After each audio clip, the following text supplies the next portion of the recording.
제가 지난 시간에 그 말씀 드렸는데 이게 고산 윤선도 다산 정약용의 그 외가가 해남 윤가 윤씨잖아요. 그런데 그 명문가죠. 그 윤선도 얼마나 아름답습니까? 그 문학이. 근데 수석 송주골이 우리 친구라. 물과 돌과 대나무 소나무와 이게 네 개가 친구인 줄 알았는데 달밤에 나갔더니 밤에 뜨는 달이 내 친구라. 여러분 상상을 해보세요. 아무도 없는 곳에서 이 산골에서 제가 재작년에 2년 전에 오레곤이라는 그 미국의 캘리포니아하고 오레곤주가 있는데 거기서 1년 동안 이렇게 1년 반이 있는데 아무도 없는 그 산에 이렇게 홀로 있으니까 참 좋더라고요.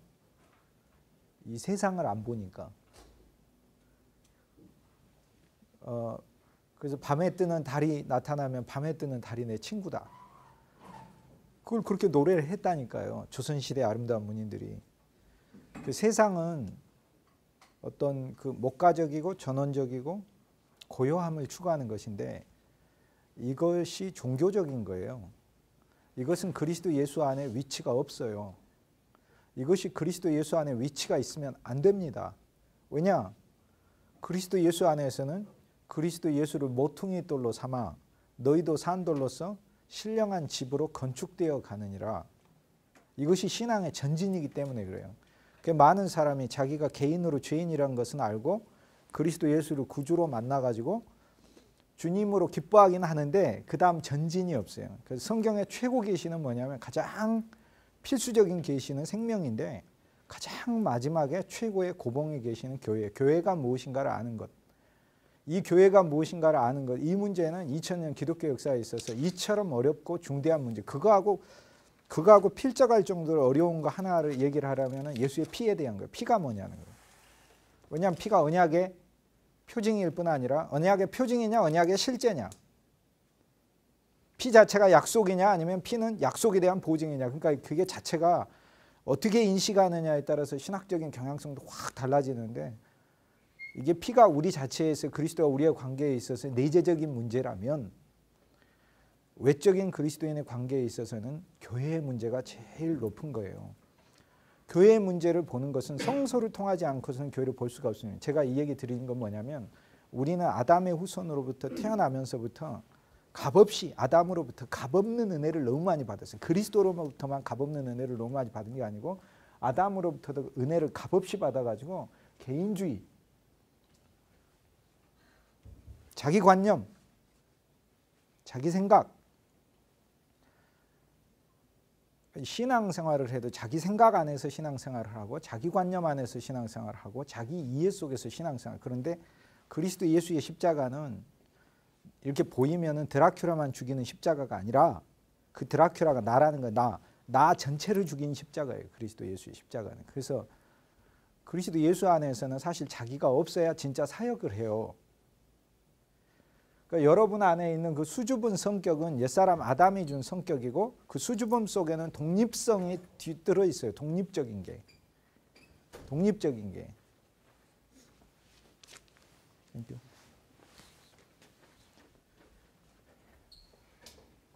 결론적으로 이야기하면은 하나님의 사역자는 자기가 천연적으로 아담으로부터 받은 본성 중에 형제를 자매를 사랑하지 않는 본성이 있어요. 사랑하고 싶지 않은 본성도 있고 나 혼자서 유유히 누리는 그것을 마치 세상을 떠난 것으로 생각하는데 혼자 고요함도 세상이에요. 부유함만 세상이 아니라 가난도 세상이에요. 그러니까 현대는 소위 가난만 세상으로 보고 부유함을 쫓으면은 물질적 부를 쫓으면은 이것이 그리스도 안에서 복으로 보는 완전히 이 그릇된 생각 속에 있는데 거꾸로 중세시대의 한 시대에 있어서는 가난이 세상을 떠나는 거라고 생각했어요. 근데 가난도 세상이었어요. 다 세상이에요. 혼자 있는 것도 세상이에요. 자연은 세상의 반대가 아니에요. 자연은 세상의 일부인 거예요. 그래서 나 혼자서 사실 전원에서 초막 짓고 인간 군상들 보지 않으면서 살면 참 편합니다. 근데 그 편한 마음이 드는 사람은 하나님의 사역에 자격이 없습니다. 그 사람은 혼자 예수 믿는 것은 충분합니다. 여기서 여러분이 우리 호주대학교 연합신학전문대학원에 오시면은 심리적으로 내적으로 치료받아야 될 게 있어요. 그리스도로 치료받아야 될 게 있어요. 혼자서 독립적으로 하려고 하는 거 치료받아야 되고, 다른 사람과 어울리고 하는 데 있어서 내 자아가 드러나서 나를 인식시키는 그런 친함이 아니라, 나는 죽었고 내 안에 그리스도 예수가 살잖아요. 그러면 그리스도 예수를 믿는 사람들끼리도 그리스도 예수를 안에서 교제도 안 되는데, 도대체 예수 안 믿는 사람들에게 여러분이 무슨 생명으로 어떻게, 여러분 속에는 어떤 생명으로 어떤 예수를 전한다는 거예요. 그러니까 제가 아까 옆 사람, 앞 사람, 뒷 사람을 인사하라고 할 때 이렇게 착 살펴봤어요. 집에 가셔가지고 저녁에 침대에서 주무시기 전에 회개하시기 바랍니다.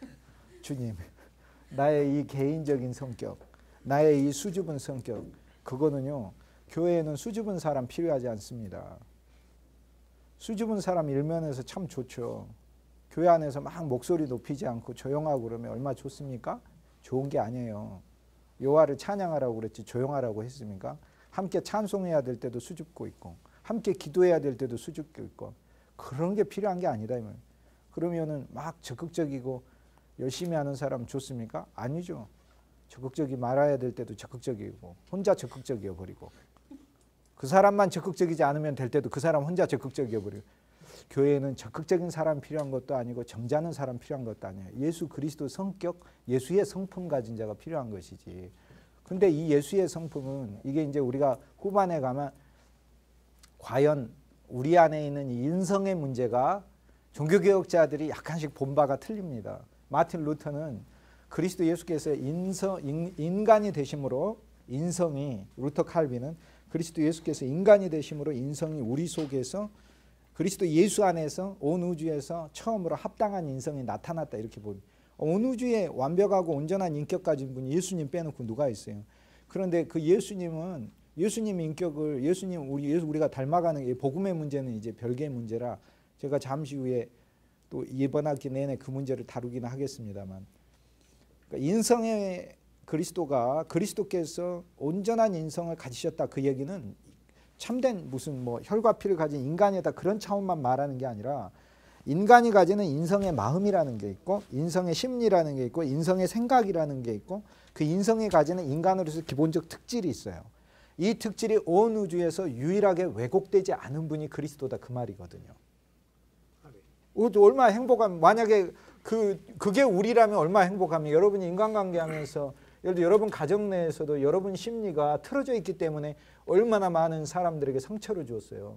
그런데 그게 아니라면 얼마나 행복합니까?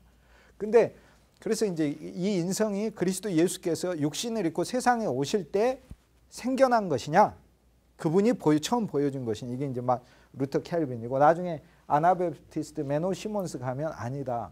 창세 이전에 하나님 안에는 신성만 있는 게 아니라 인성까지 온전히 그분 안에 계셨다. 그분이 인간이셨다는 뜻이 아니라 참된 인간님의 원형이 그분 안에 있었다는 거죠. 그 근거가 인간이 하나님의 형상대로 창조되었다는 것인데, 옛사람 아담이 하나님의 형상대로 범죄하기 전에 창조되었을 때 그 인성은 하나님으로부터 온 것이다. 이 인성의 타락으로 인해서 악한 요소와 죄악의 기질과 사탄의 성품이 들어감으로 오용되었을 뿐 아니라 철저히 그릇되게 전염되어서 하나님의 영광을 온전히 수행하지 못하는 것이지, 실제로 이 인성은 하나님 안에서 온전함이 있었다. 온전함 자체로 인성이 있었다. 이건 이제 굉장히 이제 깊게 들어간 겁니다. 근데 저 개인적으로 생각할 때는 메노 시몬스가 더 깊게 보았다, 이렇게 생각합니다. 메노 시몬스. 그러니까 그리스도 예수께서 나타나셔서 하신 말씀이 참 맞아. 난 세상의 빛이고, 그분 빛이시고 온전히시고, 고린도전서 1장 29절과 30절, 너희는 하나님께로부터 났고 그리스도 예수는 하나님께로부터 와서 우리에게 너희에게 의와 지혜와 의로움과 구속함이 되셨느니라. 거룩함과 구속함이 되셨느니라. 의와 지혜와 거룩함과 구속함이 되셨다. 그러니까 그리스도 예수 안에 있는 신성에 담긴 이 네 가지 중요한 속성이 이 세상에 찾을 수 없는 온전한 의, 이 세상에서 찾을 수 없는 온전한 거룩, 이 세상에서 찾을 수 없는 참다운 신적 지혜, 마지막에 구속, 아버지 하나님께 갚아야. 이 마지막에 구속의 측면은 이제 이 옛사람 아담이 갚지 못한 것에 대해서 이제 그리스도께서 갚는 걸 말한 건데, 즉 신성 안에 있는 의이시요 빛이시요 사랑이시요 거룩이시요, 이것만 하나님 안에 있는 하나님의 속성일 뿐 아니라 예수 그리스도 안에 충만한 하나님의 속성은 참다운 인간이 가져야 될 모든 성품을 완벽하게 온전하게 가지신 분이시라는 거죠. 그 완벽하고 온전하신 그 성품, 그러니까 우리가 그리스도 예수를 믿는다는 건 예수님이 여기서 살아계시고 그냥 나 어려울 때 뭐 고난 닥치면 조금씩 옆에서 그냥 도와주고 가시고 도와주고 이런 분을 얘기하는 게 아니고, 우리가 그리스도 예수를 믿는다고 할 때 요한복음 3장 16절에 에이스라는 헬라어 전치사를 써요. 그분 안으로 뛰어든다는 건데, 그분의 생명과 본성 안에 들어있는, 예수 생명과 본성 안에 들어있는 그분의 인성과 신성으로 그분에 의해서 변화되는 것을 말하는 것이죠. 신앙은. 그러니까 얼마나 기쁩니까? 옛사람 아담 안에서는 내 어그러진 성품이 수줍은 거 좋아하거나 너무 나서는 거 좋아. 근데 어떤 인간도요, 너무 수줍은 거 좋아하는 사람도 없어요. 어떤 인간의 마음 속에도 다른 사람의 위에 군림하고 하려고 하는 마음이 반드시 숨겨져 있는 거고요. 수줍음 자체도요, 자기의 표현이에요. 수줍음을 자랑해요. 수줍음을 자랑해요. 인간이 얼마나 교만한지. 그래서 제가 우리 학생들에게 체프를 할 때 성경 귀절을 읽으라고 그래요. 성경 읽으라. 그러면 성경 어떻게 읽는지 아세요? 성경을 앞에서 읽으면서 조용히 목이 같은 목소리로, 기어 들어가는 목소리로 이렇게 성경을 읽어요. 그 자리에서 제가 막 뭐라고 합니다. 너는 네 성품을 하나님 말씀보다 더 자랑하고 있다고. 뭘 자랑하고 있는 거예요? 뭘 나타내고 있는 거예요? 자기 수줍음을 자랑하고 있는 거예요. 그게 못 보는 거야. 그러니까 자기 성격 안에 갇혀서 못 보는 거야. 자기가 뭔 짓을 하고 있는지를 못 보는 거예요. 지금 이제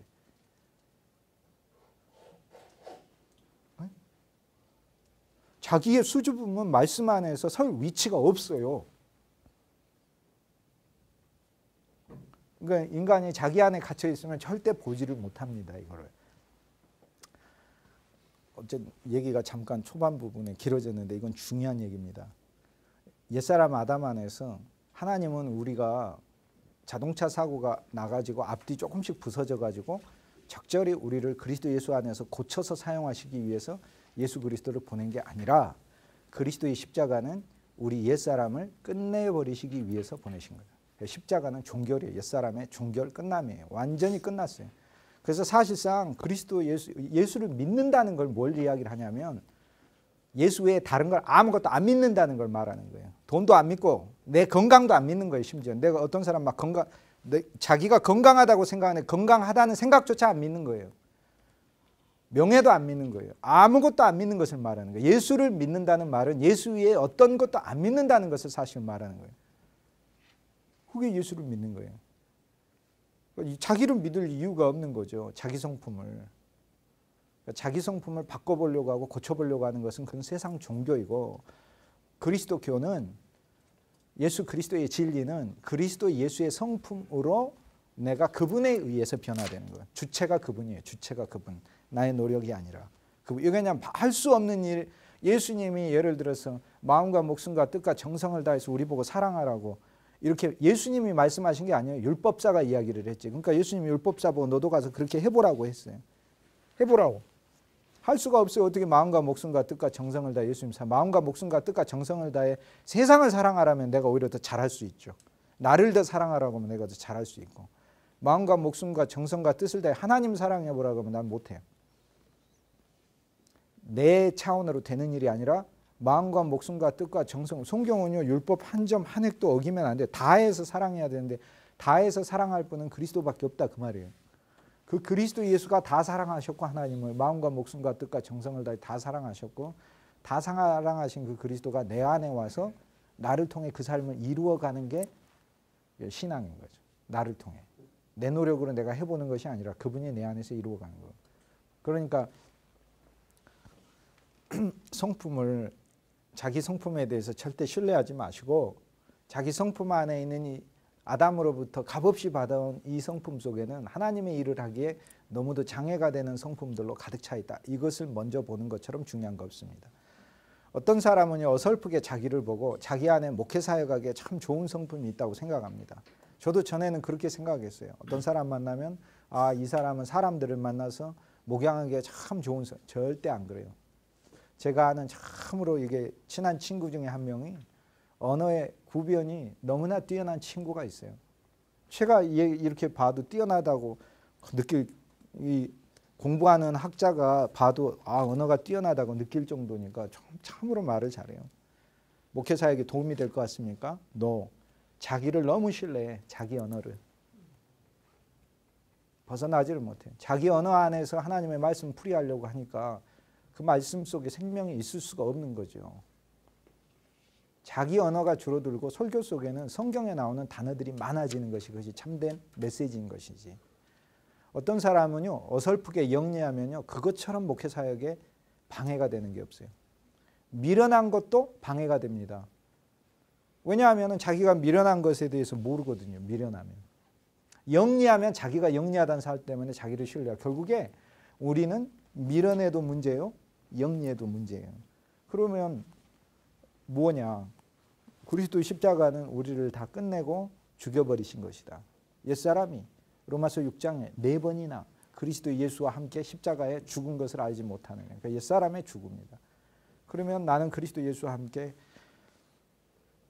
함께 같이 살아났는데 내가 사실 함께 살아난 게 아니고 이제 사는 것은 그리스도 예수만 사는 것이죠. 그러니까 사역자가 하나 알아야 될 것은요. 이 갈라디아서 2장 20절을 실제로 다 자기 삶에 적용하는 거예요. 내 성품이 죽은 것을 매일 아침에 속죄제로 드려야 되고 매일 저녁에 드려야 되는 거예요. 번제로 하나님 앞에 바쳐져 버린 거예요. 속죄제로서 그리스도 예수 안에서 끝나버린 거예요. 내가 각이 다 떠져서. 그러니까 자기 안에 하나님의 사역을 하기에 참으로 어그러진 성품들로만 가득 차 있다는 사실을 보는 사람이 진짜 참 하나님에게 쓰임받는 사역자가 됩니다. 이게 바울이 얘기한 날마다 죽노라의 한 면이에요. 나는 날마다 죽노라의 한 면이에요. 누구를 만나서든지 주님 안에서 이렇게 인사하고 교제하고 그럴 때 반갑게 교제하십시오.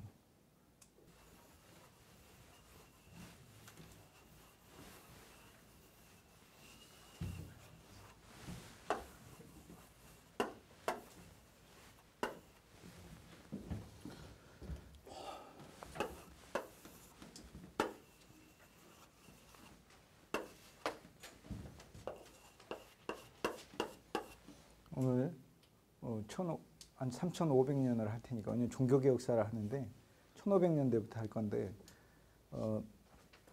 에덴 동산부터 종교개혁 마틴 루터 태어나기 직전까지 할 거니까 정신 똑바로 차리시고 빛보다도 빠른 속도로 달릴 거니까.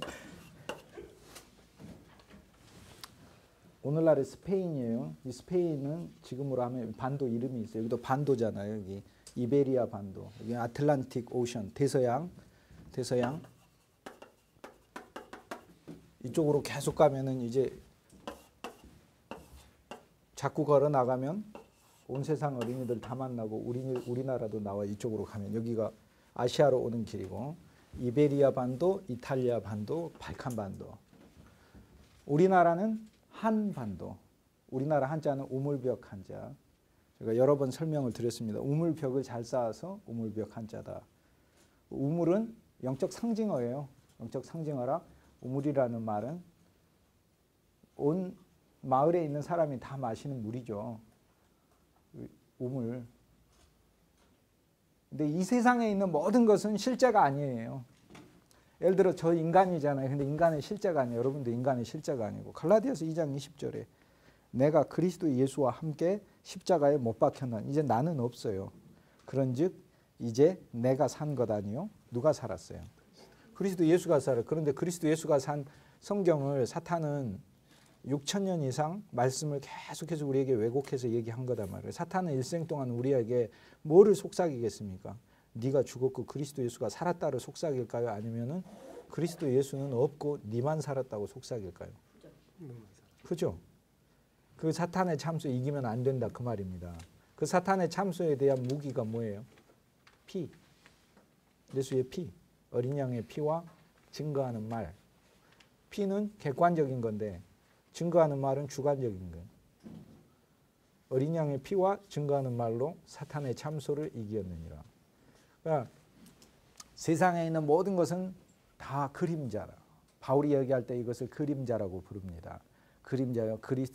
그리스도께 그림자 스키야. 그리스도가 바로 알레테이야. 참이시라. 그리스도가 참이시라. 예를 들어 인간이 이렇게 많지만 모든 인간은 다 그림자예요. 진짜 참 인간의 그림자예요. 그러니까 그리스도 예수만이 진짜인 거예요. 그러니까 그리스도 예수가 그 안에 있는 인간만이 진짜 참 인간이에요. 그리스도 예수가 없으면 결국에 하나님이 봤을 때는 이것은 인간이 아닌 거예요. 쭉정인 거예요. 그러니까 어디로 갑니까? 결국엔 어디로 가요? 낙원에서 영원히 아버지 하나님과 함께 있습니까? 뜨거운 불못으로 가는 거예요. 뜨거운 불못. 지옥이 아니고 불못으로 계시록에 보면 가는 거예요. 자, 그리스도 예수가 음료라. 이 우리가 마시는 음료는 그림자라. 그리스도 예수가 진짜 참 음료라. 예를 들어서 그러면은 남편이 있고 아내가 있고 그래요. 그리스도 예수가 참 남편이고 참 아내라는 거예요. 그래서 돈이 있다. 그러면 세상에 많은 이 돈은 진짜 참돈의 그림자. 그리스도 예수가 참돈이고 세상 돈은 그림자일 뿐이에요. 그러니까 그림자로만 충만한 거. 빛은 태양은 참빛의 그림자. 참빛은 그리스도예요. 근데 신앙에서 요 실제와 그림자가 인식이 뒤바뀔 때 그게 종교가 됩니다. 그래서 참빛을 믿어야 이게 신앙인데 참빛의 그림자인 태양을 숭배해버리면 태양신 숭배자가 되는 거고 참돈이신 그리스도가 참보아이시잖아요. 그거를 믿어야 되는데 참보아이신 그리스도를 안 믿고 그리스도로 돈의 그림자일 뿐인 세상 돈을 많게 해달라고 믿으면 그건 종교가 되는 겁니다. 그건 참을 믿는 게 아니라 껍데기를 믿는 것이기 때문에. 그러니까 어떤 사람이 돈이 아무리 많아도 그거는 참돈을 가진 게 아니고 그리스도가 참보아임으로 그리스도를 가진 사람만이 참돈을 가진 자가 되는 거예요. 다 그리스도가 참이시라. 참. 그러니까 이제 우리나라가 우물벽 한자를 써서 우물 간자에다가 성벽 벽자를 써가지고 우물벽 한자를 이루는데 우리나라의 우물벽 한자는 옛날에 우물을 잘 지었잖아요. 우리나라가 잘 팠고 우물벽도 잘 쌌어요. 그 우물벽이 있어야 기대서 물을 뜰 거 아닙니까? 그러니까 우물은 그림자요. 온 인류가 마셔야 되는 참다운 우물이 누구예요? 예수 그리스도. 예수 그리스도. 참다운 우물이. 그 참다운 우물에 모든 사람이 기대서 마실 수 있도록 담을 잘 쌓는 민족이 영적으로 우리 민족이다. 그 말이에요. 이게. 그래서 위대한 선교의 시대 때 1800년대에 윌리엄 캐리가 인도에 가가지고 43년을 선교했고 한반도에는 발 한 번 디딘 적도 없고 위대한 선교의 세계의 세계적인 선교사 데이비드 리빙스턴이 아프리카 가가지고 40년에 일생 바치면서 선교 사역했지만 한국 땅에는 한 번도 발 디딘 적 없고 허드슨 테일러가 중국에 가가지고 평생을 사역하면서 조선 땅에는 발 한 번도 디딘 적이 없고 그 위대한 선교사들이 전 세계 200개국에 수십만 명의 선교사들이 복음을 전했건만 1800년대 그것도 1800년대 윌리엄 캐리는 1800년대에 선교하러 간 것도 아니고 1793년도에 갔어요. 1793년. 우리나라는 1884년도에 호레이스 알렌이라는 의사 선교사가 입국을 해서 본격적으로 거주하면서 선교사 그 전에 있었던 1866년에 토마스 선교사는 왔다가 돌아가셨고 1832년에는 배만 한 번 왔다가 간 것이고 다 잠깐 방문만 한 것이었는데 구출라프는 1832년에 왔다만 간 거죠. 거주 실제로 하면서 선교를 한 건 1884년부터 시작을 했는데 1800년대에서도 복음이 가장 늦게 들어간 나라가 우리나라보다도 더 늦게 이 개신교 선교가 이루어진 나라는 없어요. 근데 그 지구상에 있는 그 수많은 나라들 중에서 하나님이 우리 한민족을 긍휼히 여기사 당신의 사역을 위해 참 우물이신 그리스도의 벽이 되는 민족으로 쓰였다 이 말이에요. 벽. 아멘의 영을 받으시기 바랍니다. 우리나라는 이제 한반도라 우물이신 그리스도가 모든 사람이 참 우물이신 그리스도를 퍼갈 수 있도록 우물벽이 돼주는 민족이 우리 민족. 영적 숙명이 들어있어요. 한나라 한자 아닙니다. 우물벽 한자예요. 영적 숙명이라. 그런데 우물을 이제 떠가는데 내가 벽이 돼주는데 우물을 나한테 기대서 떠가야 하잖아요. 그렇죠? 그러면 내 안에 나는 벽이고 내 안에 뭐가 있어야 떠갈 거 아닙니까? 우물이신 그리스도가 생수이신 그리스도가 있어야 넘쳐야 될 거 아닙니까 이게. 그러면 요한복음 1장 수준에서도 신앙생활 해서는 안 되고 말씀이 있고 빛 보고 세례 요한 따라다니고 요 정도 수준으로 해서 안 되고 요한복음 2장에 주님이 와가지고 이거저거 바꿔주고 이런 수준으로 해서도 안 되고 요한복음 3장에 나는 주님 앞에서 거듭났다 요 차원으로도 안 돼요. 4장이 돼서 종교를 떠나고 율법을 떠나고 자기를 떠나고 그동안 있었던 자기 남편들 세상 안에 있었던 자기가 사랑하고 좋아하는 그런 것들이 비록 그리스도에 의해서 온 것이라 할지라도 다 주님으로부터 왔어요. 안 온 게 뭐가 있어요? 다 하지. 그런데 그것들을 거절하고 그리스도 당신 그분 한 분만으로 만족하고자 할 때 이 우물이 생기는 거예요. 이게 다른 웅덩이를 파면 안 되니까. 요한복음 4장까지 가는 것은 굉장한 영적 수준이에요. 이게. 그래야만 남이 나에게서 우물을 내가 내 안에서 하나님의 영이 파놓은 그 우물을 다른 사람이 와서 먹고 마시는 거죠. 이게. 이렇게 마셔가는 거예요. 종교개혁자들의 삶은 종교개혁자뿐 아니라 2000년 동안 하나님이 사용한 사람들의 삶은 마찬가지였어요. 우리가 하나 착각하는 게 있어요. 그 사람을 숭배합니다. 그건 절대 합당하지 않습니다. 어떤 사람도 2000년 역사에서 숭배할 필요가 없어요. 왜냐? 그 사람 벽이었을 뿐이에요. 그 사람 속에 뭐가 있었어요? 우물이신 그리스도가 있었어요. 우리는 그 사람을 기대해서 그 시대에 많은 사람들이 그리스도를 마셨던 것일 뿐이에요. 그 사람은 우물인 거예요. 우리가 자꾸 우물 보고 이 우물이 좋다 저 우물이 좋다 루터란 우물이 좋다 켈빈이란 우물이 좋다 웨슬레란 우물벽이지 우물이 아니고 우물벽일 뿐이에요. 우물벽. 그들을 기대해서 용이하게 물을 뜰 수 있었어요. 그 우물벽이 없으면 안 됩니다. 우물벽이 없으면은 이물질 들어가죠. 비 오면 우물 다 들어가죠. 그죠? 아이가 엄마랑 같이 물 들어갔을 때 잠깐 한눈 팔면 그 안에 쏙 들어가 버리죠. 시골 할머니가 물 길러 왔다가 양동이 내릴 때는 앉아가지고 내리는데 우물벽 없으면 물 길러가지고 한참 씨름하다가 거꾸로 떨어질 수도 있어요. 우물벽은 그처럼 중요한 것이라 우리를 보호하는. 그러니까 하나님이 사용한 이 기독교 2000년 역사 속의 사람들은 우물을 소위 우물 속에 이물질이 들어가게 하지 않기 위해서 하나님이 낸 사람들이죠. 그래서 종교개혁자 루터든 칼빈이든 웨슬레든 쯔빙글리든 매노시먼스든 이 사람들을 하나님께서 사용한 목적 하나는 뭐냐면 그리스도 예수를 단순히 알게만 한 게 아니라 그들이 우물벽에 대해서 진리를 수호하고 변증한 데 있어요. 그리스도 예수를요. 이 지구상에 있는 사람들, 이 우주에 흩어져 있는 지금까지 생존했던 사람들뿐 아니라 죽었던 사람들의 모든 숫자 종류만큼 믿을 수 있는 방식들이 있어요. 마음대로. 내가 예수 믿는 방식이고 각자가 예수 믿는 방식이고 다 자기 마음대로 예수님을 믿는 게 중요한 게 아니에요. 예수님을 믿는 것만으로만 얘기할 때는 하나님은 그 차원에서 초보 차원에서 얘기할 때는 우리가 어린아이가 태어나가지고 어린아이가 막 영어로 하면서 헬로우 맘 막 하면서 고생 많으셨어요 이렇게 얘기하기를 바라는 부모도 없고 그렇게 말하는 아기도 없듯이 1년 지나가지고 교육 마을문 열려가지고 빵긋빵긋 웃으면서 엄마 아빠만 해도 뭐 전화기 붙들고 엄마라고 했다고 아빠라고 했다고 막 난리 나고 막 기뻐가지고 한마디만 하면 되는 거예요. 우리가 베이비 때는 나는 주님을 믿습니다. 이 한마디만 하면 되지만 고린도전서 2장에 언제까지나 젖먹이 신앙으로 있겠느냐. 장성한 그리스도의 군사요 포로요 그분에 의해서 쓰임받는 그분의 사역자요 제사장이요 그분의 노예에 이르려면 영적 나이 20세 30세가 돼야 되는데 엄마 아빠 수준으로 하는 정도 진리 수준으로는 어리석은 사역밖에 안 나옵니다. 솔직하게. 그게 지난 2000년 동안의 역사에서 보여준 거예요. 수많은 어리석은 자들과 자기는 담이 되고 그 안에 그리스도를 담아뒀던 사람들.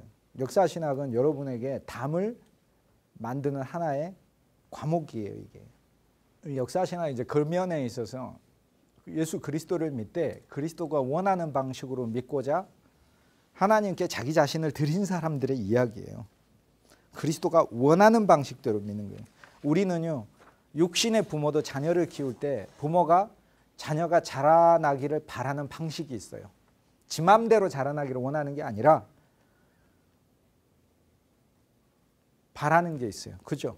예를 들어 다른 사람 배려하는 아이가 되길 바라고 자기 고집 부리지 않는 사람이 되기를 바라고 자기 감정에 휘둘려 가지고 너무 자학하거나 열등의식에 빠져 그러지 않는 아이가 되기를 바라고 노력도 안 해보고 막 쉽게 포기하고 막 좌절하고 그런 아이가 되기를 바라는 게 아니라 삶에 있어서 태도에 있어서 마음가짐에 있어서 심지어는 장래 무슨 일을 할까에 대해서도 부모는 바라는 바가 있어요. 근데 하물며 그리스도 예수 안에서 우리가 태어나가지고 하나님의 자녀가 됐는데 어찌 그리스도가 그리스도 안에서 우리가 어떤 방식으로 성장해야 하는지를 원치 않고 마음대로 말씀하시겠어요. 그분의 길이 있어요. 그러니까 예수를 믿는 것도 그분의 길대로 믿는 것이지 내 마음대로 믿는 것이 아니다. 내 마음대로 믿는 건 자기 종교일 뿐이에요. 오늘날의 많은 경우는 자기가 그리스도를 믿는다 하지만 제가 이렇게 보면 그리스도를 자기 방식으로 믿는 것일 뿐이지 주님 방식으로 믿는 건 아니에요. 그 사람이 예수님을 믿는 것은 확실해요. 뭐 어떤 사람이든지 이거 보면 안 믿는 사람 없어요. 다 믿어요. 그러나 그리스도께서 원하는 방식으로 믿는 신앙만이 우리에게 필요한 것이다 하는 거죠. 내가 편한 방식으로 믿는 게 아니라 심지어는 이게 내가 불편할 수 있어요. 불편하잖아요. 내 성격은. 저도 성격은 목가적이고 자연적인 거 좋아한다니까요. 정약용의 피를 받고 태어났기 그것도 정약용이 귀양살이 하는 데서 태어났기 때문에 그걸 좋아한다니까. 반골의 기질까지 있어가지고 그곳에서. 그런데 그것이 그리스도 안에서 처리돼야만 하는 거죠. 이미 주님이 십자가에서 끝내셨고 이것이 나의 삶에서 이제 적용되는 것이다 하는 거죠. 여기는 발칸반도, 발칸산맥이 있으니까 발칸반도. 여기도 반도예요. 오늘날 터키인데 터키 사람들은 지금부터 1000년 전에 2000년 정도 아니고 1000년 전에 중앙아시아에서 와서 여기 주인공이 되면 살고 있고 예수님 시대 때는 안 살아요. 여기를 반도인데 이렇게 큰 반도 이름 의외로 잘 못 들어보신 분들이 계실 것 같아요. 아나톨리아 반도예요. 이 반도 이름은. 아나톨리아 반도. 아나톨리아 반도에서 이 지역을 소아시아라고 부릅니다. 소아시아. 소아시아에 있는 7교회다. 에베소, 서머나, 사데, 두아디라, 빌라델피아, 라우디게아 교회.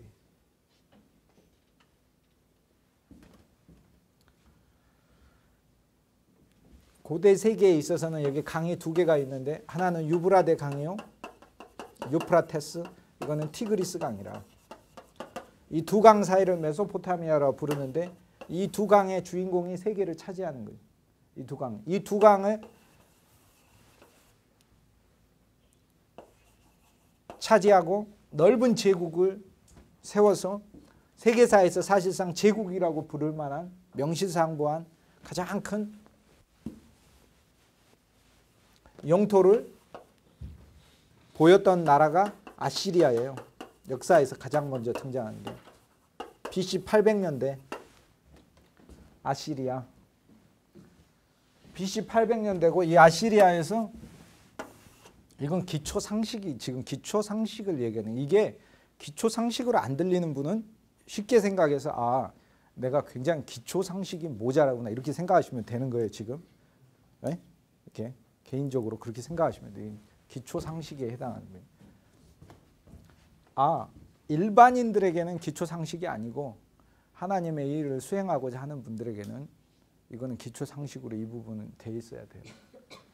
아시리아 제국이 이 메소포타미아 문명을 차지했을 때 이스라엘은 분열 왕국 시대죠. 분열 왕국 시대. 솔로몬의 아들 르호보암 때 여로보암을 통해서 북쪽의 10지파가 북쪽 이스라엘을 꾸미고 나갔고 남쪽은 남조 유다와 베냐민이 이끌고 나갔죠. 그죠? 그래서 이 북쪽 이스라엘은 아시리아 제국에 의해서 멸망당하죠. 그죠? 자, 세계 역사에 있어서 하나 여러분이 가져야 될 안목이 하나 있습니다. 세계의 모든 역사는 하나님이 다 주관하셔요. 뒤에서 전부 다 조종하고 계신. 하나님은 세계 역사뿐 아니라 우리 개인 역사까지 다 주관하고 계신. 제가 요즘 진짜 철저하게 느끼는 것 중에 하나는요. 우리 삶에 일어나는 모든 일들은요. 놀랍게도 전부 다 하나님의 다 그분의 섭리와 그분의 뜻 가운데 있습니다. 단 한 가지도 어긋난 거 없어요. 진짜로 그래요. 그걸 말하고 있는 게 성경이에요. 그걸 말하고 있는 게 성경이에요. 그걸 말하고 있는 게. 요셉이 형들에게 아버지 야곱의 명령을 받고 도시락을 갖다 주러 갔는데 형들이 세겜에 없었어요. 세겜에 없으니까 없으면 그냥 오면 돼. 근데 그 순간 누군가 나타나서 요셉이 뭐라고 얘기합니까? 도단에 있다 이렇게 얘기해요. 그 누군가가 누군 줄 아세요? 그게 그리스도 예수입니다. 성경에 모르면 다 그리스도 예수라고 생각하시면 돼요. 그리스도 예수께서 어떤 사람을 보내가지고 요셉으로 하여금 도단에 가게 했어요. 왜? 형제들에게 구덩이에 잡히고 빠지고 팔려가야 하니까. 왜 구덩이에 잡히고 왜 팔려가야 합니까? 그건 말 안 해도 알죠. 그렇죠. 하나님의 계획이고 경륜이니까. 온 세상 사람들을 구속하시고 구원하시기 위해 예수 그리스도의 모델로 사용하시기 위해 요셉을 이스라엘 백성들보다 먼저 애굽에 보내서 그를 다루고 그를 통해 하나님의 영광을 나타내야 하니까 하나님은 다 인간 개인사에도 배후에 계시는데 그게 구덩이에 형들이 죽이려고 하니까 마침 구덩이가 있더라.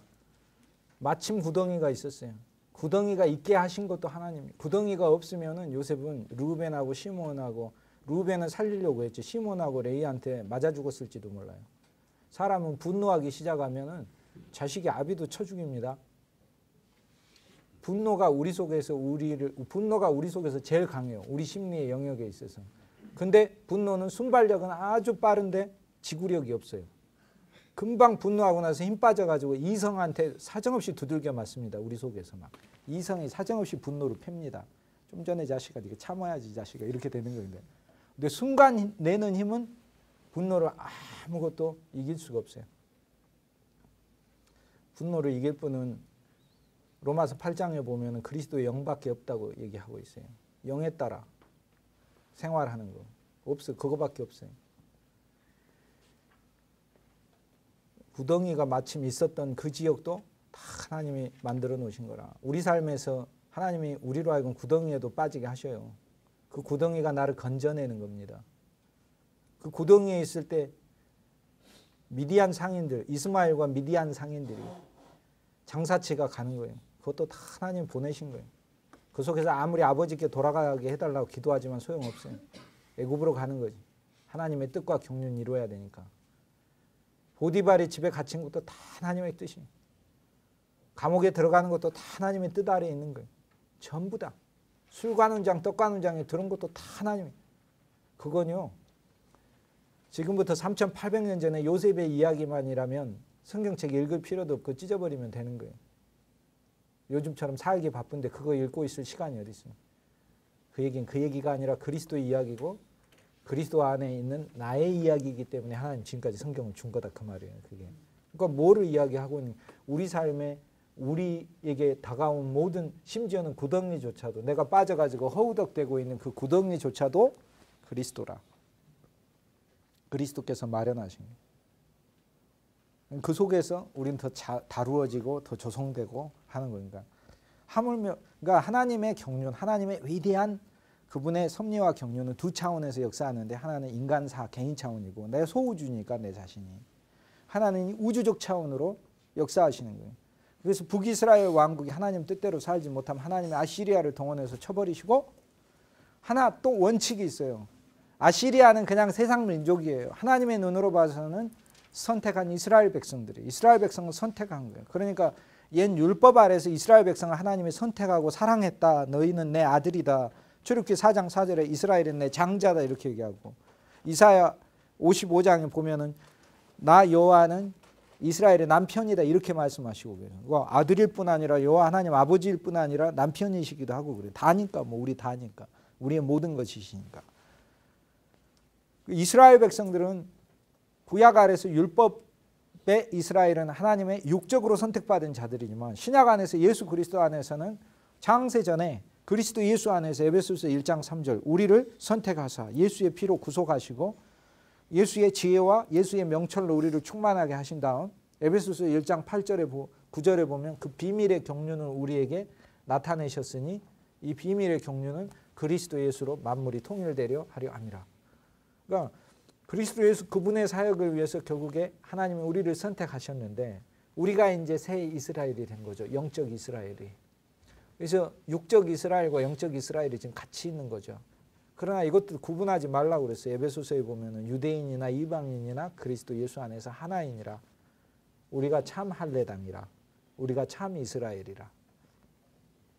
그리스도 예수 안에서는 이제 영적으로 통합이 되는데 구약의 이 모든 이야기는 고로 육적 이스라엘의 이야기이면서 동시에 영적 이스라엘의 이야기는 이 프리즘이 그 속에 숨겨져 있는 비밀스러운 말씀이에요.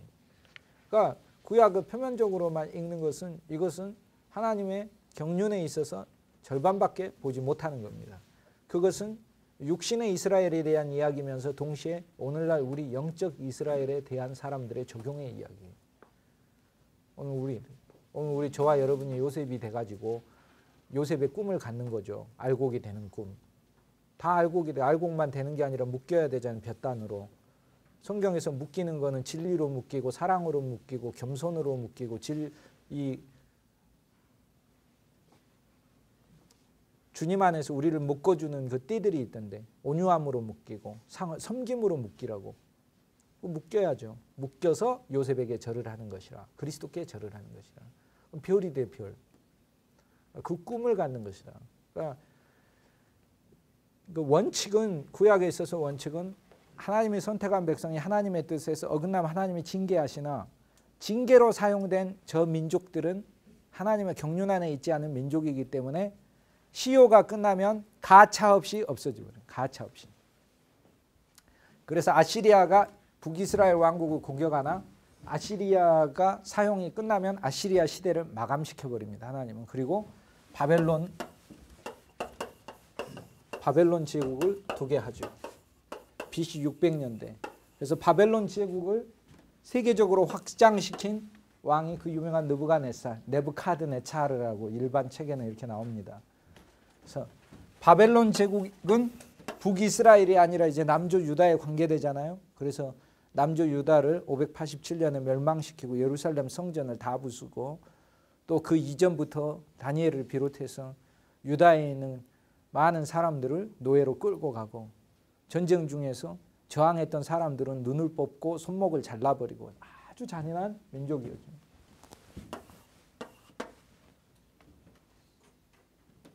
이 바벨론 민족 역시 이스라엘 백성을 징계하기 위해서 하나님 사용하지만 이스라엘 백성들 즉 하나님의 사람들을 공격했기 때문에 시효가 끝나면 이들 역시 가차없이 역사의 무대에서 퇴장됩니다.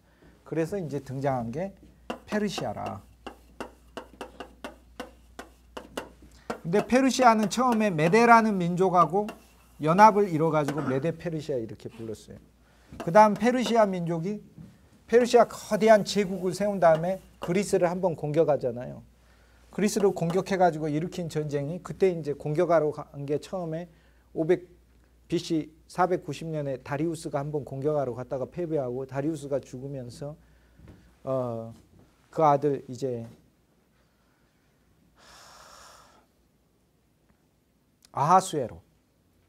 아하수에르에게 크세르크세스. 크세르가 흑세르.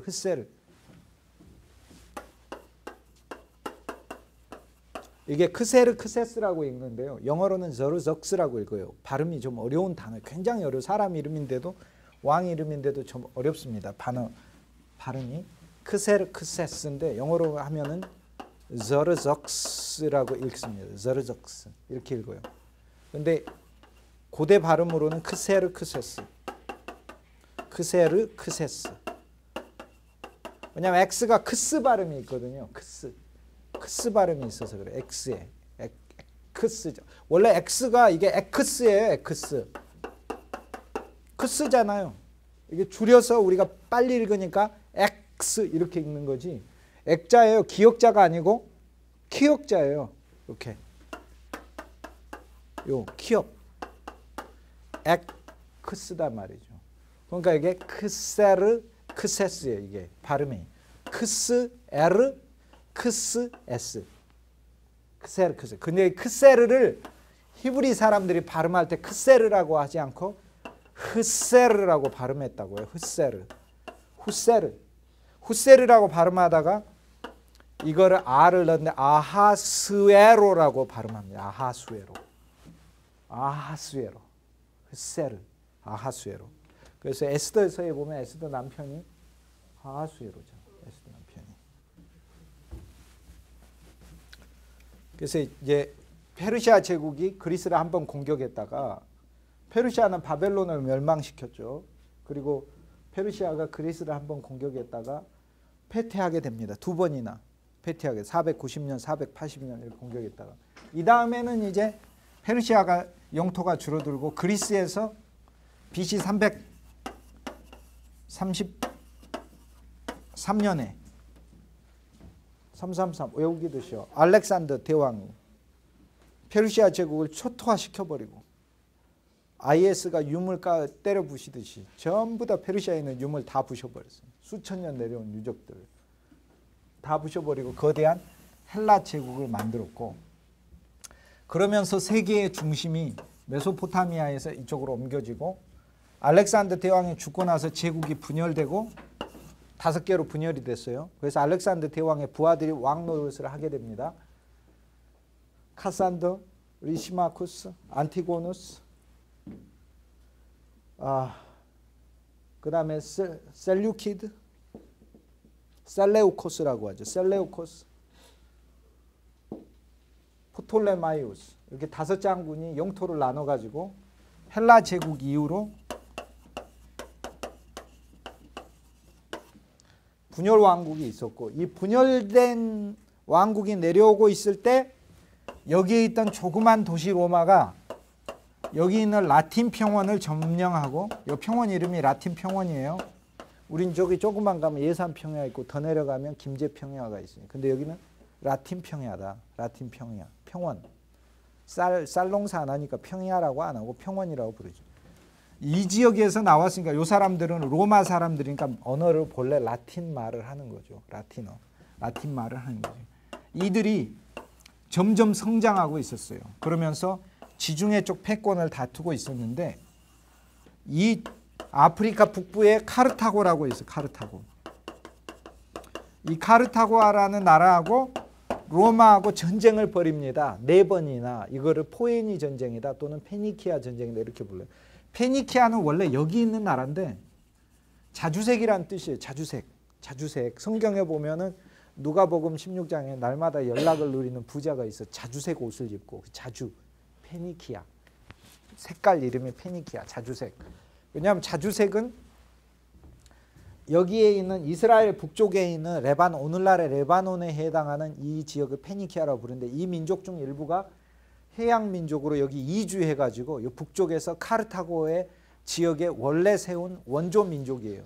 그래서 카르타고에 있는 원주민들은 자기들은 저기 원래 이쪽에 페니키아 지역에서 왔다 해가지고 이걸 페니키아 또는 아프리카 말로 하면 포엔이라고 그래요. 같은 말인데 발음이 약간 달라진 거예요.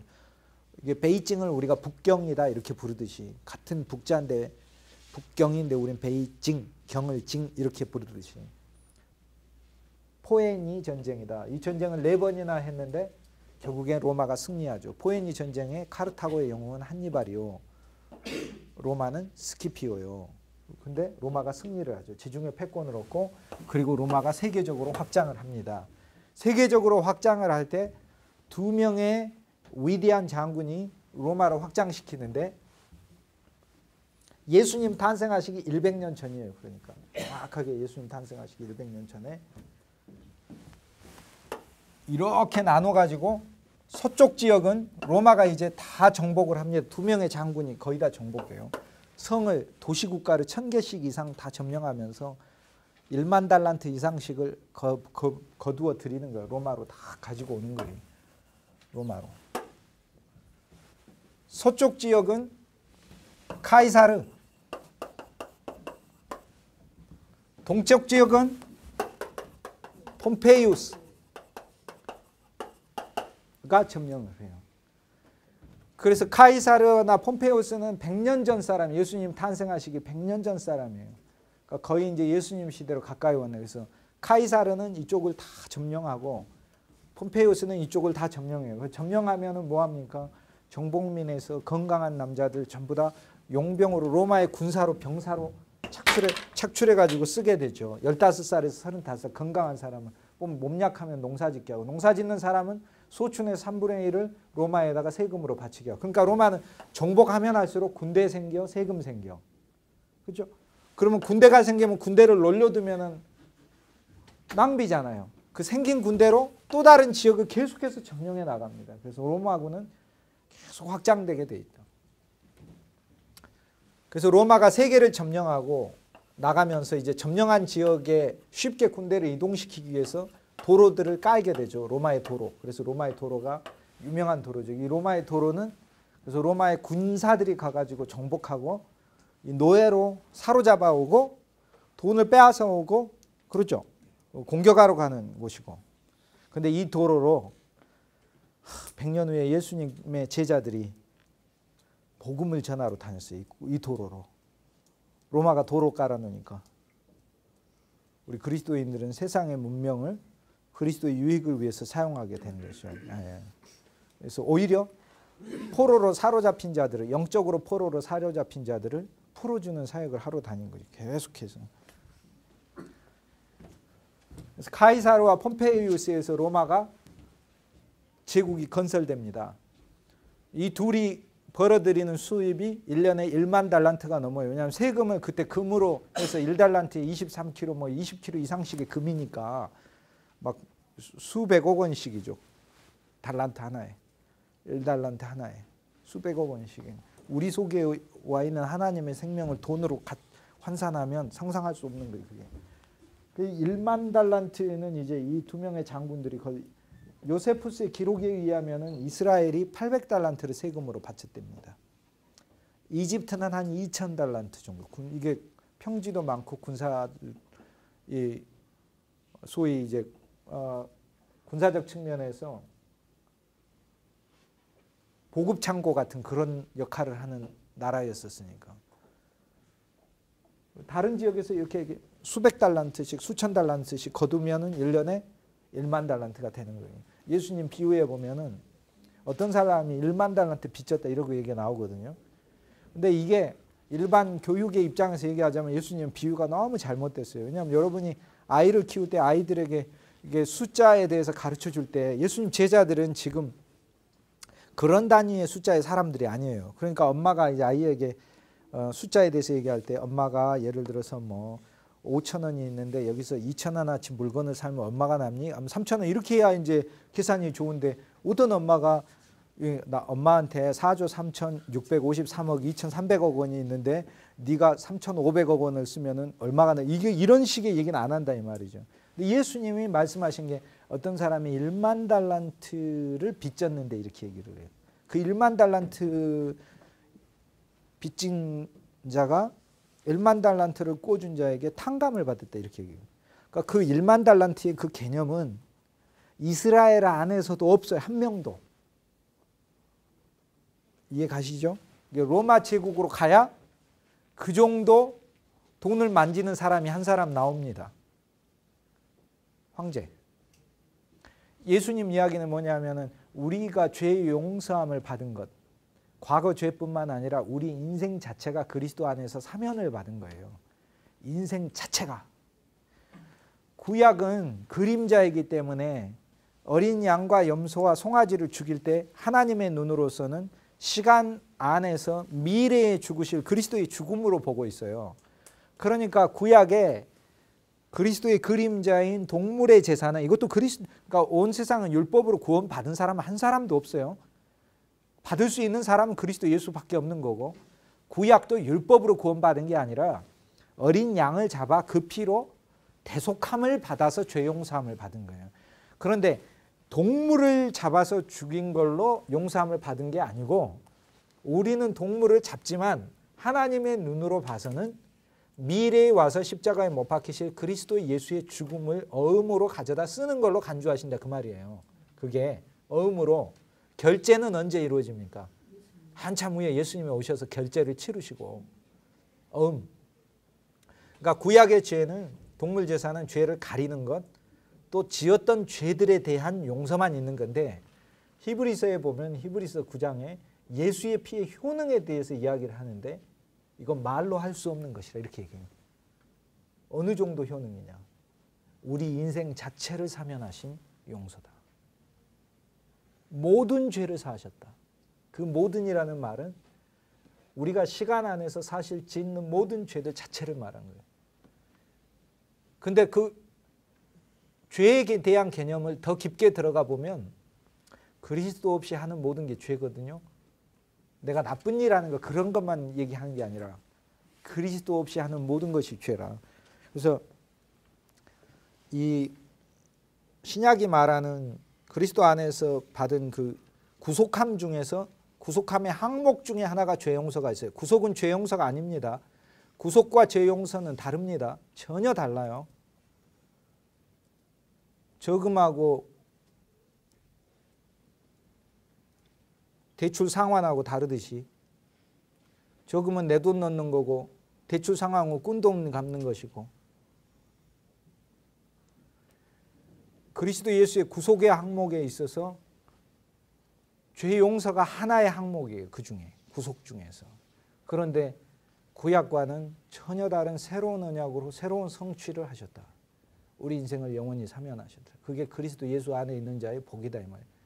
그거를 알면 기뻐서 뛰지 않을 그리스도인이 없어요. 이거는 여러분이 착한 일을 해야 용서한다는 뜻이 아니라 여러분 인생 자체가 그리스도 안에 있다는 것 때문에 주님이 하나님의 자녀로 본다는 건데 얼마나 기쁜 일입니까? 내가 행한 대로 내가 하나님의 자녀로만 간주된다면요, 저는 온 우주에서 정말로 간주될 수 없어요. 모르겠어요. 여러분은 간주될 수 있을지. 적어도 나는 아니에요. 나는 아니에요. 그리스도 예수께서 1만 달란트 비유를 하실 때 하나님이 우리를 용서하신 그 용서를 굳이 말로 하자면, 너희가 카이사르하고 폼페우스가 돼가지고 온 세상을 정복해가지고 사람들한테 다 삥 뜯은 그 돈을 다 합친 거 그 돈보다 더 크다 이렇게 얘기를 하신 거예요. 그만큼 위대한 사건이다. 하나님의 우리에 대한 용서가. 이게 1만 달란트 비유의 핵심입니다. 핵심.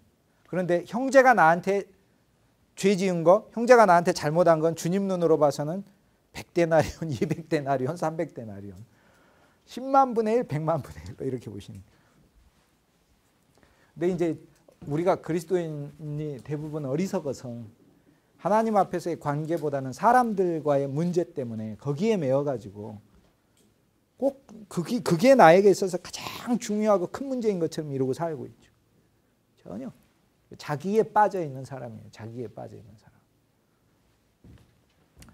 이때 이제 예수 그리스도께서 카이사르가 폼페이우스하고 대결을 벌여서 승리를 하고 나서, 그리고 카이사르 죽고 났을 때 탄생하십니다. 그리스도께서 탄생하십니다. 그래서 카이사르와 폼페이우스는 양쪽을 정복하고 이제 두 명 경쟁자니까 로마 원로원은 폼페이우스를 선택해요. 폼페이우스가 좀 연륜이 있고 뭐 온순하고 온건하고 뭐 그런 면이 있고, 그러니까 젊은 카이사르가 원로원의 소환을 받고 로마 북군 주둔하고 있다가 귀환을 하게 되죠. 귀환을 하는데 혼자 오면 죽는 건데 혼자 오지 않고 이제 군대를 이끌고 와서 폼페이우스를 제거합니다. 그래서 로마의 사실상의 1인 독재자가 되죠. 그러나 황제라고 부르지는 않습니다.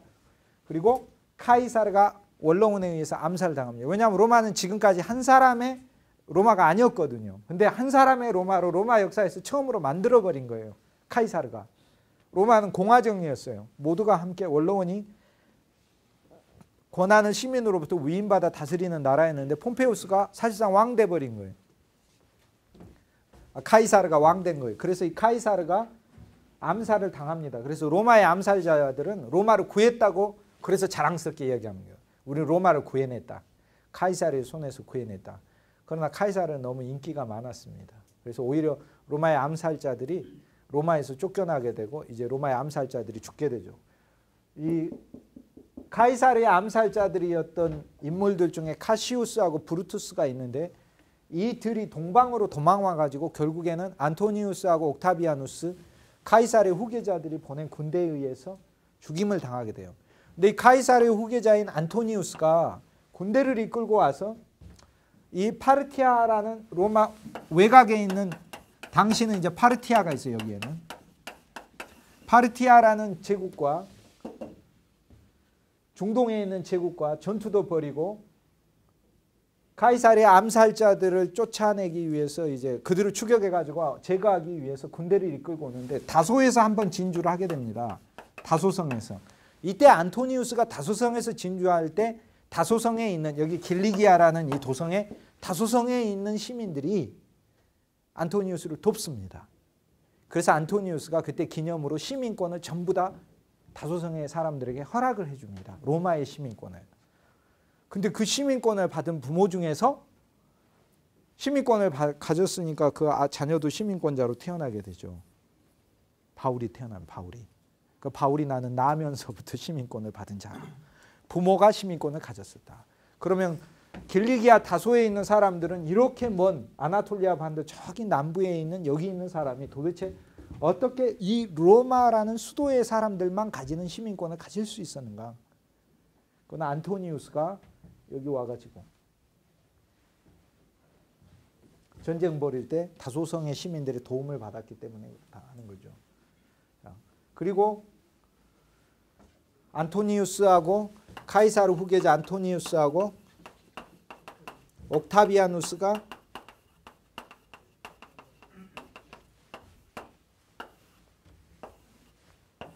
다시 로마를 둘이서 정복하게 됐는데 둘이서 다스리다가 둘 사이에 또 내전이 일어나죠. 그래서 옥타비아누스가 승리하게 됩니다. 이때 이 옥타비아누스는 로마 제국에 의해서 공식적으로 황제로 인정을 받습니다. 황제, 로마의 최고 사령관, 로마의 대사제, 뭐 여러 가지 칭호를 막 동시에 받아요. 그런데 로마에 의해서 최고 존엄자, 로마의 시민 중에서 제1시민, 그러니까 로마가 시민이 다 시민인데 모든 시민 중에서 최고의 존엄한 시민, 신성불가침의 시민, 그런 뜻으로 아우구스투스라는 칭호를 받습니다. 아우구스투스. 그래서 옥타비아누스는 이름이요, 아우구스투스는 칭호인데 이 칭호가 이름처럼 사용이 돼요. 그리고 그냥 우리말로 번역을 할 때는 이 아우구스투스를 황제라고 번역을 합니다. 그래서 옥타비아누스는 아우구스투스였다. 또는 아우구스투스를 황제라고 부릅니다. 이 이후로 황제들은 아우구스투스를 칭호처럼 사용합니다. 그러니까 예를 들어 네로가 아우구스투스에 올랐다. 칼리귤라가 아우구스투스에 올랐다. 이렇게 얘기를 하는 거죠. 막시미안이 아우구스투스에 올랐다. 이렇게 얘기를 하죠. 그래서 아우구스투스는 원래 옥타비아누스에게 주어진 최초의 황제 칭호였는데 이 이후로 황제들이 계속 사용하게 됐다 하는 거죠. 카이사르는 이 둘의 양아버지이잖아요. 그리고 원래 로마의 최초의 집정관이고 이거 독재 집정관이었으니까 이 카이사르는 개인의 이름이지만 케사르 또는 시저, 케사르라고도 부르고 시저라고도 부릅니다. 다 같은 말이에요. 근데 이 카이사르는 나중에 부황제의 칭호로 사용이 됩니다.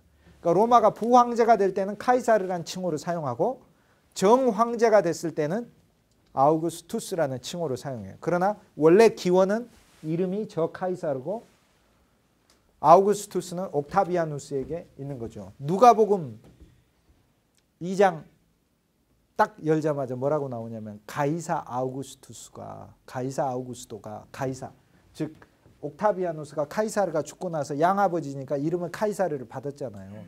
그래서 카이사가 아우구스투스에 있을 때에 그냥 장군으로 있을 때가 아니라 가이사가 아우구스토에 있을 때에 영을 내려 천하라 호적하라 하였더니 갈릴리 나사렛에 있던 마리아와 요셉이라는 사람이 베들레헴으로 길을 가고 있을 때 그녀의 뱃속에 예수 그리스도가 계셨죠. 그녀의 뱃속에. 그래서 복음서는 세상의 왕이 이렇게 나왔을 때 세계 역사에서 아우구스투스의 출현은 놀라운 일이에요. 왜냐하면 아우구스투스 같은 이가 이전에도 없었어요.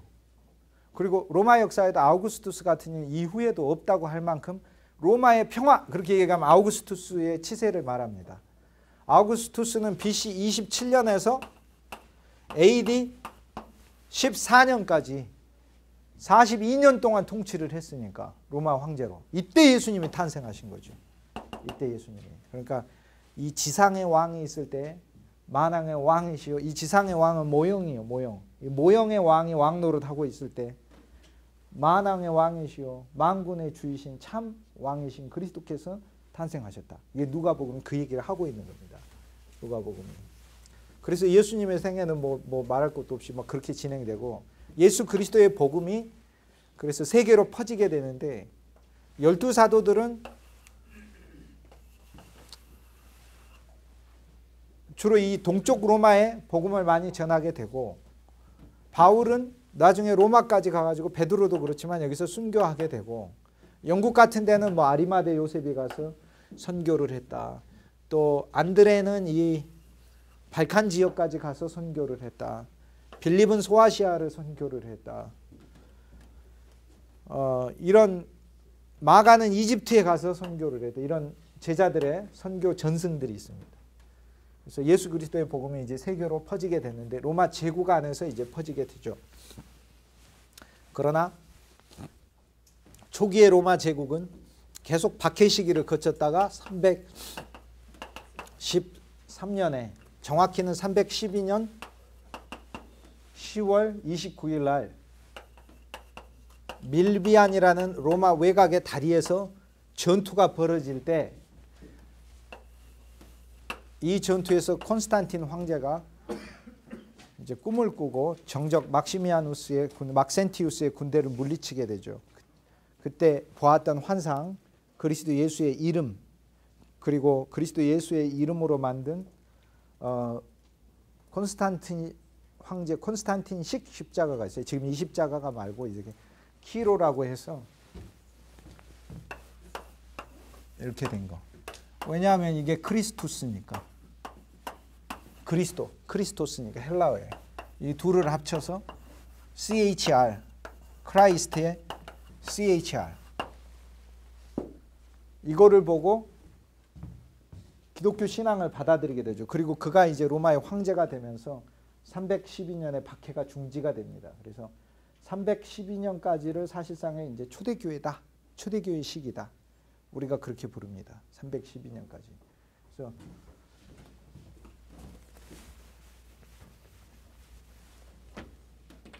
초대교회 신앙은 312년까지 핵심이었고 312년 지나서도 초대교회 신앙은 연장은 됩니다만 성격이 완전 바뀌게 되죠. 그 이전에 로마 제국의 박해 시대의 기독교와 박해 이후의 기독교 이렇게 바뀌게 되죠. 그래서 우리가 종교개혁 이렇게 부르게 되는데 1500년대 이 종교개혁을 말을 할 땐 초대하고 이 중간을 중간기라고 부릅니다. 중간기. 소위 이 중간기의 시작은 바로 이 콘스탄틴 대제가 기독교 로마로 공인하고 나서부터 얼마 되지 않아 즉 400년대부터 중세라고 부르는 중간기가 시작이 됩니다.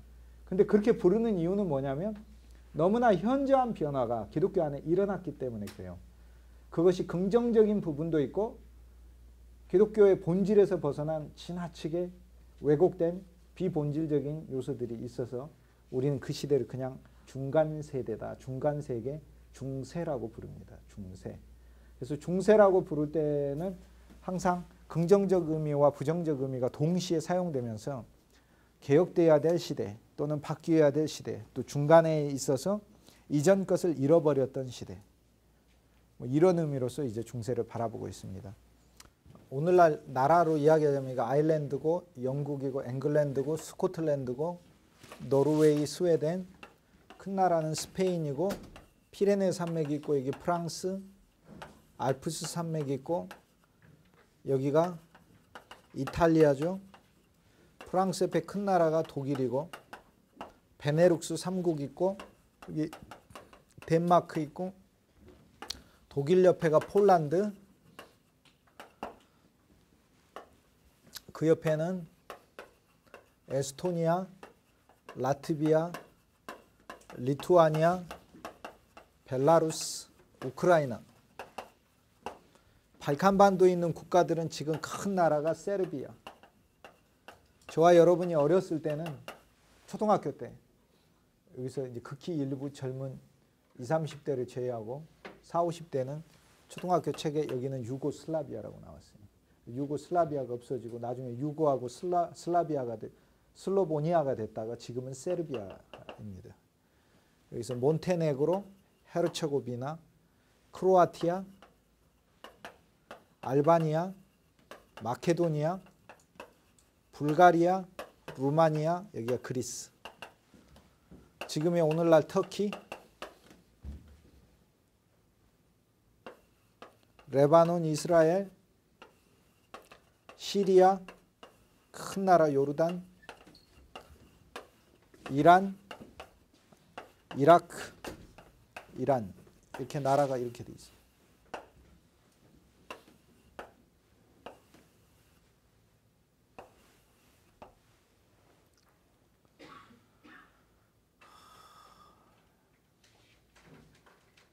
위로는 이제 러시아 영토 있고 이쪽에 이제 나일강 이렇게 흐르고 오늘날의 이제 국가를 얘기하자면 이집트 있고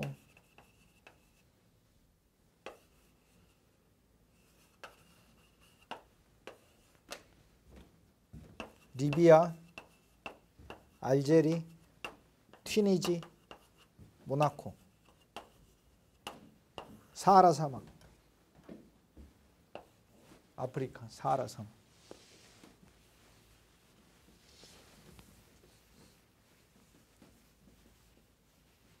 이거 오늘날 나라들인데 예수님 시대 때는 로마 제국 하나밖에 없죠. 그죠? 로마 제국. 전체가 로마 제국. 세계 역사에서 기억해야 될 엄청난 사건들이 몇 개가 있습니다. 이제 뭐 AD 1세기에 예수님 탄생하시고 나서 탄생할 때 로마 황제는 아우구스투스, 옥타비아누스고 예수님이 생애 사역을 하셨을 때 황제는 티베리우스고 티베리우스처럼 사람 많이 죽인 황제가 없어요. 그러니까 가장 잔인한 때에 이 온 세상이 외적으로도 흑암에 가득 찼을 때 그리스도께서는 참 빛으로 세상을 사셨어요. 그리스도 사역을 근데 곰곰이 보면 한 가지 아셔야 될 게 티베리우스는요 그렇게 사람들 많이 죽여서 로마 예수님이 여기서 복음 전하고 계실 때 티베리우스는 여기서 맨날 사람 죽이고 있었다니까요. 사실상 참으로 이게 일종의 그리스도 예수께서는요 세상을 막 바꾸어가고 이런 거에 대해서 그렇게 큰 관심 없으십니다. 그리스도 예수는 세상을 바꾸는 게 아니라 세상을 끝내시기 위해서 오셨어요. 교회는요 세상을 바꾸는 게 아닙니다. 교회는 세상과는 전혀 다른 새로운 그리스도의 몸을 지어서 세상과 별개로 이 땅에서 확장시키는 거예요. 하나님 나라라는 것을 따로 확장하는 거예요. 그러니까 관심이 세상에 있으면 안 되고 심지어는 세상을 바꾸기 위해서도 있는 게 아니에요. 세상과는 전혀 별개인 하나님 나라가 그리스도 예수가 하나님 나라이고 씨앗이고 씨앗일 뿐 아니라 실제이고 그리스도 예수에 의해 시작된 하나님 나라. 이 하나님 나라가 바로 하늘이 있는 천국이고 그리스도가 하늘이라 다 땅의 것만 생각하고 사니까 땅의 것만 생각하고 사는 우리에게 하늘로서 그리스도께서 오셔서 하늘의 것을 생각하고 살으라고. 사실상 예수님이 처음에 그 2000년 전에 세상에 오신 것은 오늘날 우리가 그리스도인으로서 어떻게 살아야 하는 것에 대한 일종의 모델이 되신 거죠. 그런데 모델로서만 이제 돼 있으면 그거는 복음이 아니라고 제가 그랬습니다. 왜냐하면 예수님 따라서 할 수가 없으니까. 시골 할머니가 김연아를 따라서 할 수가 없듯이. 할머니가 김연아 따라서 하는 건 가능할지 모르나 제가 예수님 따라서 하는 건 불가능한 거예요. 그리스도의 영에 의해서만 가능한, 그분이 하게 해주셔야 가능한 일이다. 근데 하게 해주신다고 약속하셨어요. 우리 그리스도인의 믿는 믿음은 내가 그리스도 안에서 선을 넉넉히 행할 수 있다는 믿음까지도 있어야 돼요. 그리스도 안에서. 그리스도 바깥에서 내가 행하는 모든 선은 악이라는 것을 믿는 것이고, 우리가 믿는 믿음은 그리스도 안에서 그리스도에 의해 내가 선을 넉넉히 행할 수 있다는 걸 믿는 거죠. 제가 이제 드리고 싶은 말씀의 요지는 뭐냐면, 티베리우스가 여기서 죽이는 사람은 무지막지했어요. 근데 그때 예수님은 여기서 제자들과 함께 다니고 계셨어요. 순간 이동을 해가지고 그런데 또 하나 신기한 게 있어요. 모르겠어요. 세상 사람들 눈에는 신기 안 할 수도 있어요. 제 눈에는 신기해요. 사람의 아들로서 그리스도는 제한 아래에 있으면서 절대로 갈릴리 주변과 예루살렘의 바깥을 벗어날 수가 없어요. 인자이시니까, 사람의 아들이시니까. 그러나 그분은 동시에 하나님의 아들이시거든요. 하나님의 아들로서 하나님의 독생자인데, 독생자하고 독자는 다릅니다. 독자는 아버지에게서 낳은 아들을 독자라고 부르고, 독생자는 그분의 모든 것이 표현된 아들이라는 뜻이에요. 그러니까 하나님 아버지가 낳은 유일한 아들이면서 그리스도는 하나님 아버지의 모든 것을 가지고 나타나신 유일하신 분이셔요. 그게 독생자예요. 그래서 그리스도는 독자일 뿐 아니라 독생자예요. 그 생자에는 아버지 하나님의 본성을 다 담고 이렇게 오신 거죠. 그래서 예수님은 선과 악으로 세상을 판단하기 위해서 오신 게 아니다. 예수님은 사회적 혁명을 일으키기 위해서 오신 것이 아니다. 예수님은 세상에서 고난당하고 억울한 일 당하는 모든 사람들 그들 해결해주고 풀어주려고 오신 것이 아니다. 예수님은 세상이 원래 그런 것임을 말씀해 주러 오셨고, 그런 세상에서 우리를 당신의 비상한 방법으로 구출해내셔서 세상이 주는 즐거움이 아니라 그리스도 예수 안에 있는 즐거움으로 우리로 하여금 행복하게 하시고, 그리스도 예수 안이라는 새로운 영역을 새로운 나라로 세우시기 위해서 오신 거예요. 이것이 복음이에요. 그러니까 관점이 달라져야 합니다. 이것이 원래 출발한 거예요. 그래서 제가 이 말씀 드리는 이유는 뭐냐면, 종교개혁자들의 머릿속에 이 생각만 있었기 때문에 그래요. 그들은 세상을 바꾸려고 하는 게 아니에요. 세상을 바꾸려고 한 게 아니라 그리스도께서 오신 본연의 목적이 무엇이었나를 보려고 했고, 보았고, 부분적으로 봤든 전체적으로 봤든, 그리고 그것을 통한 자연스러운 결과가 세상에까지 전달되어 득을 보았다, 그 말입니다. 루터는요, 결코 글을 가르치려고 학교를 세우지를 않았어요. 루터는 성경을 읽게 하기 위해서 글을 가르쳐야 되겠다고 생각한 것이지. 그런데 종교개혁자들이 성경을 가르치기 위해서 글을 읽혀야 되겠다고 생각을 하니까 자연스럽게 뭐가 발전합니까? 문학이 발전하고 지식이 증대되고, 지식의 증가로서 사회 현상이나 자연에 대한 명료한 이해가 나오며 과학까지 발전하게 되는 거잖아요. 이해가십니까? 그래서 교회는, 기독교 신앙은 본래 출발할 때, 그래서 초대교회만 하더라도 이런 점이 명료하게 있었습니다. 그리스도 예수께서 뭐하러 오셨는가 하는 부분에 대해서.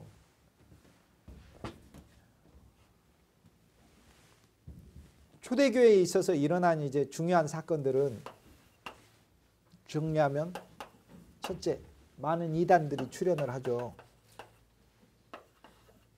이단 중에서 제일 유명한 이단은 영지주의, 영적 지식. 그러니까 자기만 생각하는 어떤 영적 지식. 사람은요, 이게 혼의 동물이라 지식을 좋아하고 육의 동물이라서 육적인 것들을 좋아하고, 이게 본능이라 어쩔 수 없어요. 그런데 우리에겐 영도 있어요. 그래서 영적인 것도 본능이에요. 그래서 인간은 영적인 것을 자기 방식으로 개발을 해버리면 세상 종교가 나오는 것이고, 영적인 것을 하나님의 영을 취해서 가는 것이 이게 그리스도의 영으로서 사는 또 다른 기독교 신앙이 되는 거죠. 근데 영지주의라는 것은 자기 안에 있는 영적 비밀 지식을 추구하는 것인데, 이것이 왜 이단이냐? 성경을 떠났으니까. 근데 종교개혁은 이 원칙을 다시 세웁니다. 자, 내가 기도해가지고 막 신비한 체험을 했어요. 오케이. 괜찮다 이 말이에요. 뭐 어떤 사람들 보면은 뭐 자기가 꿈을 꾸었는데 막 신비한 걸 봤다. 어떤 사람은 기도하다가 막 신비한 체험을 했다. 오케이.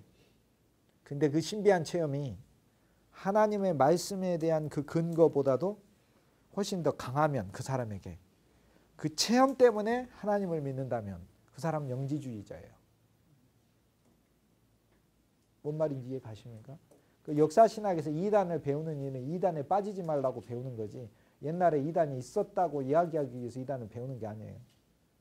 그러면 어떤 목회자들은 목회하면서 막 교인들로 하여금 그런 신비한 체험을 막 하게끔 권장을 하거나 그런 쪽으로 유도하는 그룹들이 있어요. 한 가지 보면 2000년 동안에 인간 본성이 다 비슷비슷한데 그렇지 않습니까? 하나님의 사역하는 사람들도 자기 습성대로 사역하는 온갖 선례들이 너무나 많아요. 그러니까 참 재밌어요. 똑같은 결과를 초래합니다. 다 쪼개집니다. 참 교회는 진리로 매이는 것이지, 진리의 띠로 매이는 것이지, 체험의 띠로 매이는 게 아니다. 이것은 단지 기적일 뿐이다. 기적은 하나님이 살아계시다는 것을 알려주는 것일 뿐이지, 표적을 봐야 돼요. 표적. 기적은 표적보다 하나 더 가는 거예요. 기적과 표적. 기적은 미러클이라고 했지 않습니까? 미러클. 표적은 사인. 사복음서에 공통적으로 등장하는 이적이 하나가 있어요. 주님이 행하신 사건이 오병이어 기적이에요. 이 오병이어 사건은 보리떡 5개와 물고기 2마리로 5,000명을 먹이셨는데, 이거 마태, 마가, 누가, 요한복음에 다 등장합니다. 어디에든지 다 등장합니다. 그런데 마태, 마가, 누가는 우리에게 예수님은 뭘 행하러 오신 분이냐면 기적을 행하러 오신 분. 우리는 마태, 마가, 누가를 통해서 그리스도 예수를 만나요. 마태, 마가, 누가를 통해서 그리스도 예수를 만나지 요한복음 통해서 그리스도 예수를 만나지 않습니다. 마태, 마가, 누가를 통해서 그리스도를 만나는 거예요. 그 무슨 얘기냐면 우리는 기적이라는 문을 통해서 주님을 만나요. 내 삶에 뭐 병이 들었을 때, 어려웠을 때, 내가 절망했을 때, 실망했을 때 갑자기 나에게 어떤 환경을 바꾸어주고 나한테 응답해주고, 그럼 기적이라는 문을 통해서 만나는 거예요. 오병이어가 세 복음서 안에 있는 것은 기적인데, 기적은 하나님이 살아계심을 보여주는 것이라. 오병이어 기적을 통해 뭘 얘기하는가? 하나님이 나 먹이시는구나. 하나님이 나한테 내가 필요할 때 그 필요를 공급하시는구나. 하나님 내가 부족할 때 나한테 부족함을 주께서 채워주시는구나. 미리 알아서 준비해 주시는구나. 내 길에 많은 것들을 예비하셨구나. 시마다 때마다 내가 넘어질 때마다 내가 배고파서 벳세다 같은 이 황량한 광야에서 정신 못 차리고 유리하는 군중들처럼 그러고 있을 때 주님이 나를 먹이시는 목자구나. 기적. 기적의 주. 근데 요한복음은 이걸 기적이라고 부르지 않고 이 기적 수준에서 멈춰버리면 너희가 떡을 먹고 배부른 까닭에 나를 쫓는다. 이렇게 말씀하시면서 표적을 보지 못한 자들아 이렇게 말씀하셔요. 표적. 표적이란 뭐예요? 사인판인데 사인판이 이렇게 화살표 표시가 돼 있으면 그 화살표 표시 앞에 가 서 있는 사람 아무도 없어요. 화장실 이렇게 찾는데 화장실 표시가 화살표가 돼 있잖아요. 그러면 그 표시 있는 곳으로 가야 된다는 거예요. 쉽게 얘기해서 오병이어 사건은 기적일 뿐 아니라 표적이에요. 무슨 말이냐? 오병이어 사건을 통해 주님께서는 우리를 진짜 먹이고 싶어하는 게 따로 있다는 걸 가르쳐 주시는 거다 그 말이에요. 그래서 요한복음 6장에 그걸 대답을 해놨어요. 예수님이 우리에게 보리떡 5개와 물고기 2마리로만 먹이고 싶은 게 아니고 예수님이 우리에게 일용할 양식도 줘서 먹이고 싶은 거 먹이시죠. 일용할 양식을 줘서 돈도 주고 자식들도 주고 형제들도 주고 가족들도 주고 다 줬는데 주님이 집도 주고 직업도 주고 일자리도 주고 옷도 주고 다 줬죠. 이게 다 보리떡 5개와 물고기 2마리라.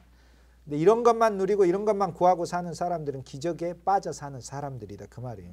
그런데 이것은 표적이다. 요한복음에서.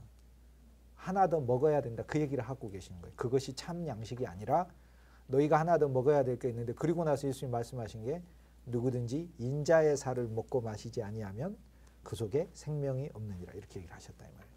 그래서 실은 예수님이 진짜 원하는 것은 그리스도인이 그리스도를 먹는 것을 원하셔요. 그리스도를 먹는다는 게 뭘 얘기하겠습니까? 아까 제가 그림자하고 실제 얘기했잖아요. 그리스도를 믿어서 세상 돈에 참 돈이 그림자인 가짜 돈이나 다름없는 그 돈을 많이 버는 거에만 초점 맞추고 살지 말고 참돈을 벌어라. 참돈. 구속의 은전. 은하 30개가 은하 1천이 되도록 벌어라. 네 속에서. 아가서 8장에 은하 1천이 나오잖아요. 은하 1천. 우주적으로 충만하게 그리스도 예수의 구속의 은혜를 누리라. 그거.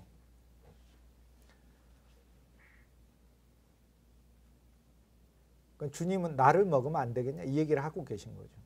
나를 먹으면 안 되겠냐? 이제 나의 그림자들로만 쫓아다니고 만족했으니까 네가 나를 먹으면 안 되겠니? 간증하면서 교회당에서 전부 다 자랑하는 게 뭐예요? 그림자 자랑하고 있잖아요. 그림자. 뭐 예수님 믿었는데 예수님이 나를 뭐 이렇게 높은 자리에 올려줬다 뭐. 뭐가 진짜 높은 자리인데? 에베소서 2장 8절. 허물과 죄로 죽었던 너희를 그리스도 예수와 함께 일으키사 하늘에 앉히시니.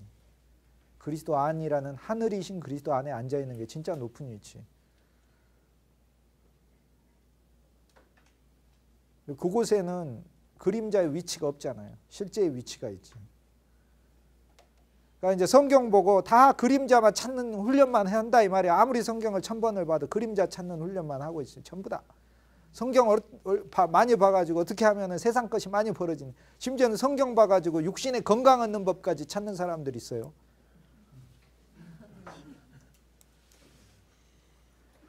물론 성경에 대해서 바울이 디모데에게 말을 할 때 의로 교육하게 유익하고 우리를 지혜롭게도 하고 하나님의 말씀이 우리에게 주는 많은 여러 가지 장점들에 대해 이야기를 합니다.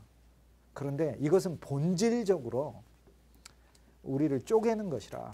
번제, 속죄제 또는 소제처럼 갈아지고 부숴버리고 고운 가루가 되게 하고 화목제처럼 다 갈라서 태우고 모두가 나눠 먹게 하기 위해 나를 기본적으로 쪼개는 말씀이라.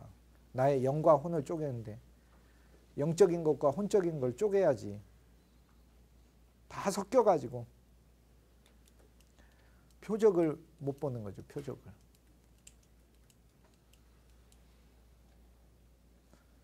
영지주의는 기적을 추구하는 거예요.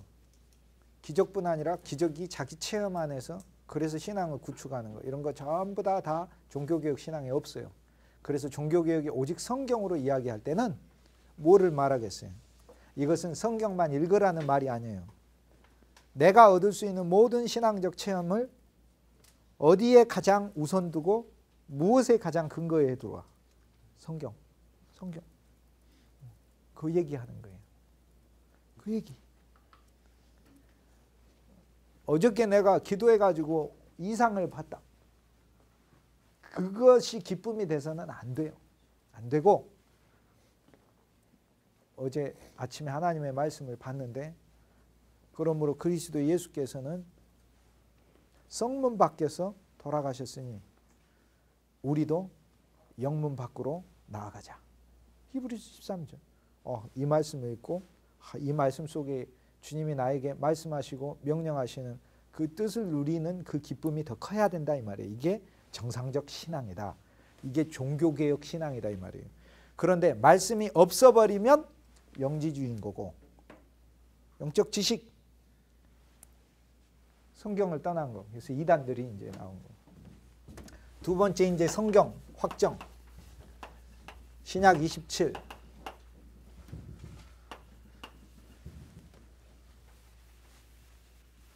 기독교 박해.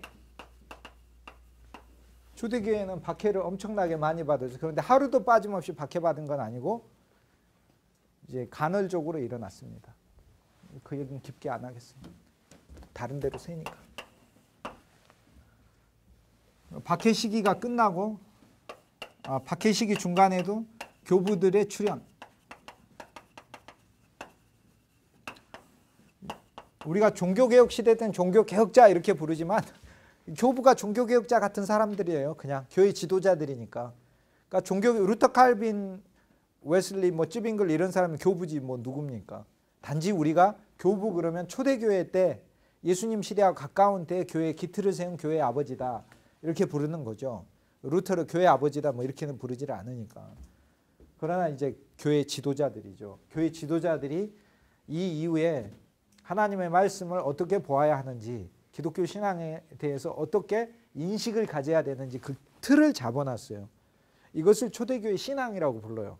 초대교회 신앙에서 크게 오해하는 바가 있는데 순교하는 걸 초대교회 신앙이라고 하는데 노 절대 아닙니다. 초대교회 신앙이라고 부를 때는 초대교회가 믿는 그리스도를 말하는 것이지 용기 100배 가지고 죽는 거 가르치는 게 아닙니다. 그거는 전혀 아닙니다. 그런 식으로 따지면 가미가제 특공대처럼 용감한 사람들이 없습니다. 목숨을 함부로 여기는 것도 그것도 신앙도 아니에요. 신앙은요 무조건 순교하겠다고 하는 게 아니에요. 아니라니까요. 예수님이 요한복음 21장을 보면 다 죽으라고 얘기 안 하셔서 베드로에게 네가 원치 아니하는 곳으로 너를 띠띠오여 가리라 해서 상당히 그의 앞으로 그리스도 안에서의 미래가 자신이 원하는 대로 간다는 겁니까? 안 간다는 겁니까? 안 간다는 거예요. 그러니까 그의 개인 삶도 전혀 그렇게 안 갔어요.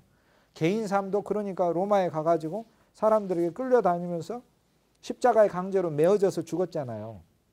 그리고 역사에서도 자기가 원하는 대로 안 갔어요. 베드로가 숭배받는 거 원했습니까? 근데 사람들은 베드로를 숭배해 버리잖아요. 베드로 위에 교회를 세운다고 해가지고 베드로의 후계자가 교황이니까 교황에 의해서 세워진 교회만이 참교회라고 주장하면서 1000년 동안 교황제를 고착화시켜서 종교를 만들어 버렸잖아요. 베드로가 원하는 곳으로 끌려갔습니까? 안 끌려갔습니다. 원하는 곳으로 끌려 못 갔어요. 전혀. 베드로는 그런 자리를 원하지 않았어요. 근데 이제 베드로가 그 얘기를 하니까 요한 보고 얘기를 했잖아요.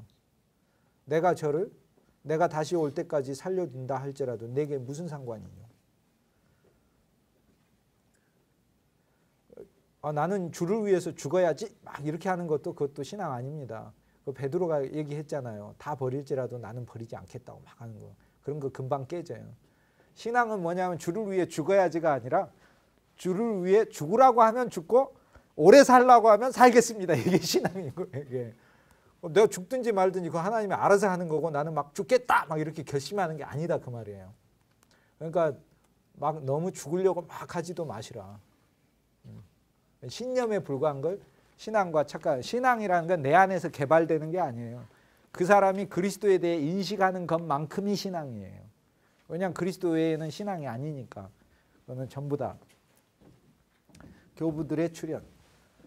그리고 아까 말씀드렸던 313년, 312년 전쟁에서 이기고 콘스탄틴 황제가 이 로마로 직행을 해가지고 로마의 황제가 됩니다. 정적들을 다 이기고. 그런데 이 정적들이 이기는 과정에 있어서 콘스탄틴 대제는 기독교 신앙에 의거해서 이제 이기게 된 거죠. 나머지 이제 자세한 사항은 제 책에 있으니까 읽어보시면 돼요. 이거 얘기할 수는 없으니까 한 학기 내내 종교개혁사 금방 가야지. 지금 제가 배경 얘기하기 때문에 그래요. 312년 전쟁에서 이기고 313년에는 칙령을 발표합니다.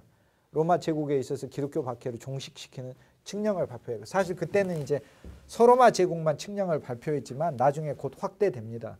그리고 이제 수도를 옮깁니다. 로마에서 콘스탄틴 대제 때 여기 이스탄불이라는 곳으로 옮겨요. 지금은 이스탄불이라고 부르는데 옛날에는 이스탄불이라고 부르지 않고 콘스탄티노플이라고 불렀어요. 콘스탄티노플, 콘스탄틴의 폴리스, 도시라는 뜻이에요. 콘스탄티노플이라 불리기 전에는 비잔티움이라고 불렸고 오랫동안.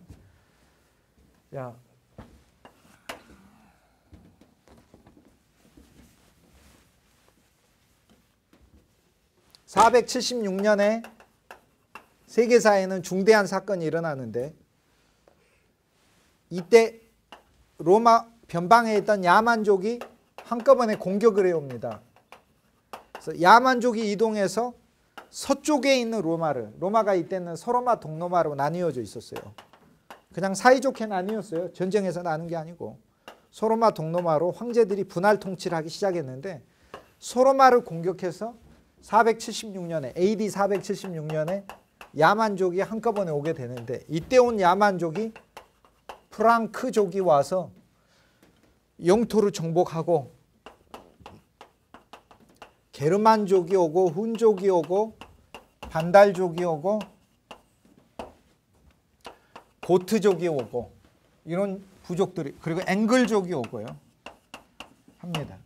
그래서 앵글족이 이 땅을 차지해 가지고 앵글이 A자가 E자로 바뀌어서 앵글의 땅이다 해서 앵글랜드가 돼요. 앵글랜드, 앵글의 땅. 프랑크족이 여기를 차지해서 프랑스가 되고 게르만족이 여기를 차지해 가지고 게르마니, 저머니, 독일이 되고 훈족이 차지한 땅이 헝가리가 되고 반달족이 북아프리카를 차지하게 되고 고트족이 스페인을 차지하게 됩니다. 그래서 소로마 제국이 멸망을 당하죠. 이것은 소로마의 멸망이면서 동시에 야만족이 이동하는 거고 유럽으로 보자면 오늘날의 유럽의 출현입니다. 유럽 국가들. 이때로부터 로마 제국은 이제 소로마하고 동로마로 나뉘어 왔던 것이 야만족들과 소로마로 이렇게 바뀌게 됩니다. 동로마로 바뀌게 됩니다. 동로마는 여전히 건재해요. 건재하다가 동로마는 1453년도에 멸망을 당합니다. 여기에서 온 이슬람 세력 중에서도 오스만 투르크라는 제국에 의해 멸망을 당합니다. 자, 소로마는 야만족에 의해 멸망당했습니다. 그때가 476년이에요. 이건 기본적으로 외우셔야 돼요. 다시 얘기합니다. 옛날 로마 제국이 있었는데 예수님 시대 때 동로마 서로마로 나뉘더니 기독교에 관해서는 한참 박해하다가 콘스탄틴 황제가 통일 로마 제국 만들면서 기독교 박해를 중지를 시켰고 그가 죽고 나서 다시 서로마 동로마로 분열이 되는데 그냥 나뉘어져요. 사이좋게 통치하기 위해서. 그런데 이 서로마 지역은 476년에 어떻게 된다고요? 야만족에 의해서 다 멸망을 당한다. 이것이 게르만족의 대이동이요 또는 서유럽 국가의 시작들이요 아니면 서로마의 멸망이요. 중세의 시작이에요. 새로운 시기가 열렸으니까. 그래서 야만족들이 이제 쳐들어와서 이쪽 지역에 여러 부족 국가들을 세우는데 이 부족 국가들을 다 몰라도 돼요. 하나만 알면 돼. 프랑크. 다 잊어먹어도 프랑크는 알아야 돼. 왜냐? 프랑크가 다 이기니까. 그래서 세워지는 왕국이 중세의 프랑크 왕국이 세워지는 거예요. 이 프랑크 왕국이 세워지고 나서 이 프랑크 왕국이 또 분열이 됩니다. 안에서. 프랑크 왕국은 자식들 숫자대로 영토를 나눴으니까. 그래서 이 프랑크 왕국에서 프랑크가 원래는 작은 부족이었는데 다른 야만족들을 다 장악하고 옛날 소로마 지역에 이 거대한 프랑크 왕국을 세우게 됩니다. 그게 이제 중세의 역사입니다. 그러니까 중세책을 보면 프랑크 왕국의 성장 이런 식으로 다 나오게 되는 거예요. 근데 그 프랑크 왕국에서 제일 유명한 왕이 누구냐? 프랑크 왕국의 세종대왕이 바로 샤를마뉴. AD 800년대에 샤를마뉴라는 왕이 있어요. 샬레메인, 샤를 대제 또는 샤를마뉴.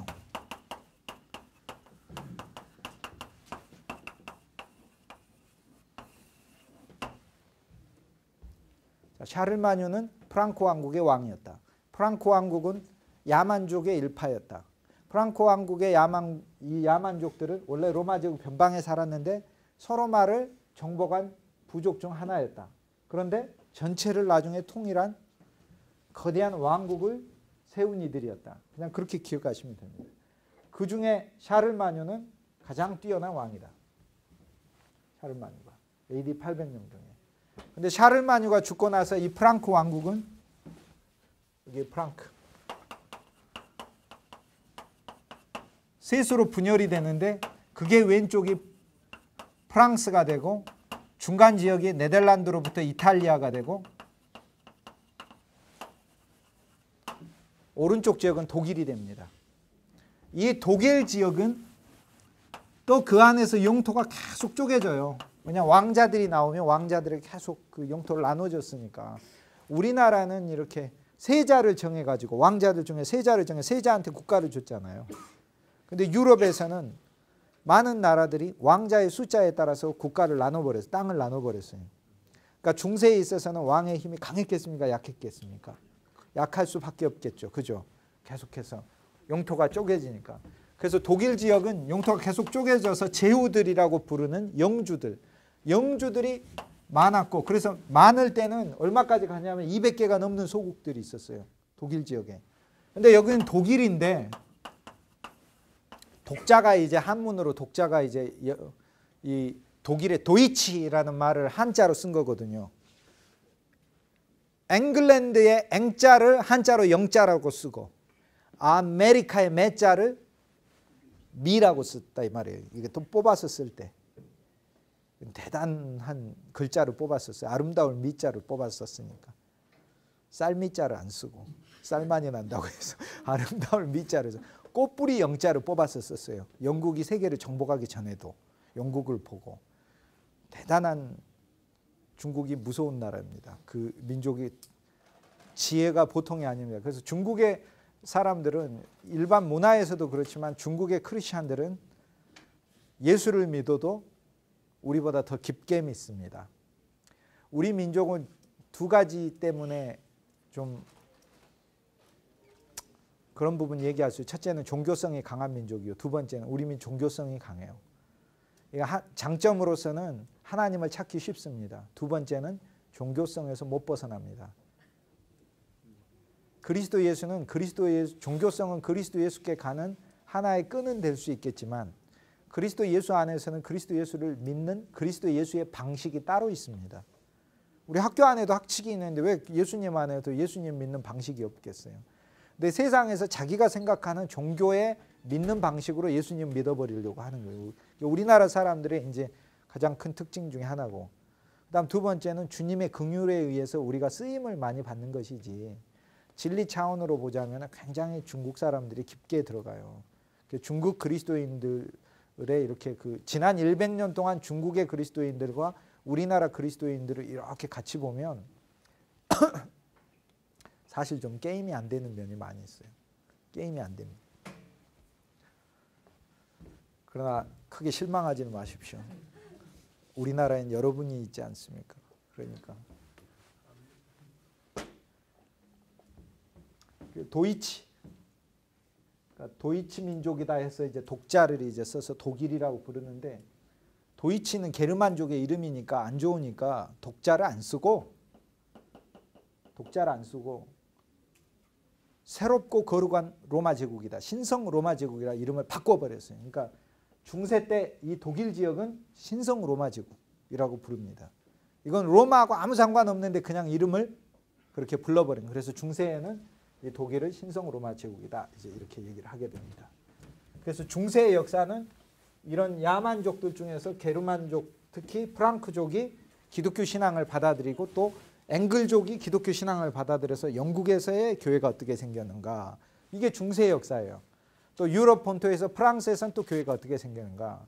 이탈리아는 여러 하나의 통일된 나라가 되지 못하고 각각 분열된 나라가 됐는데 똑같이 독일 지역도 분열됐지만 독일에서는 신성 로마 제국이라고 타이틀을 붙이고 거기에서 황제를 선출해가지고 선출 황제에 의해 통합적으로 운영이 되고 나름대로는 지방자치로 갔는데 이탈리아는 아예 제후들끼리 그냥 각자 다 따로 놀아버려가지고 나중에 이탈리아의 중간 부분에 있어서는 교황이 교황령까지 가지게 돼서 교황의 영지까지 가지게 되면서 그러니까 그런 어떤 전체적인 흐름들이 중세 초반의 역사예요.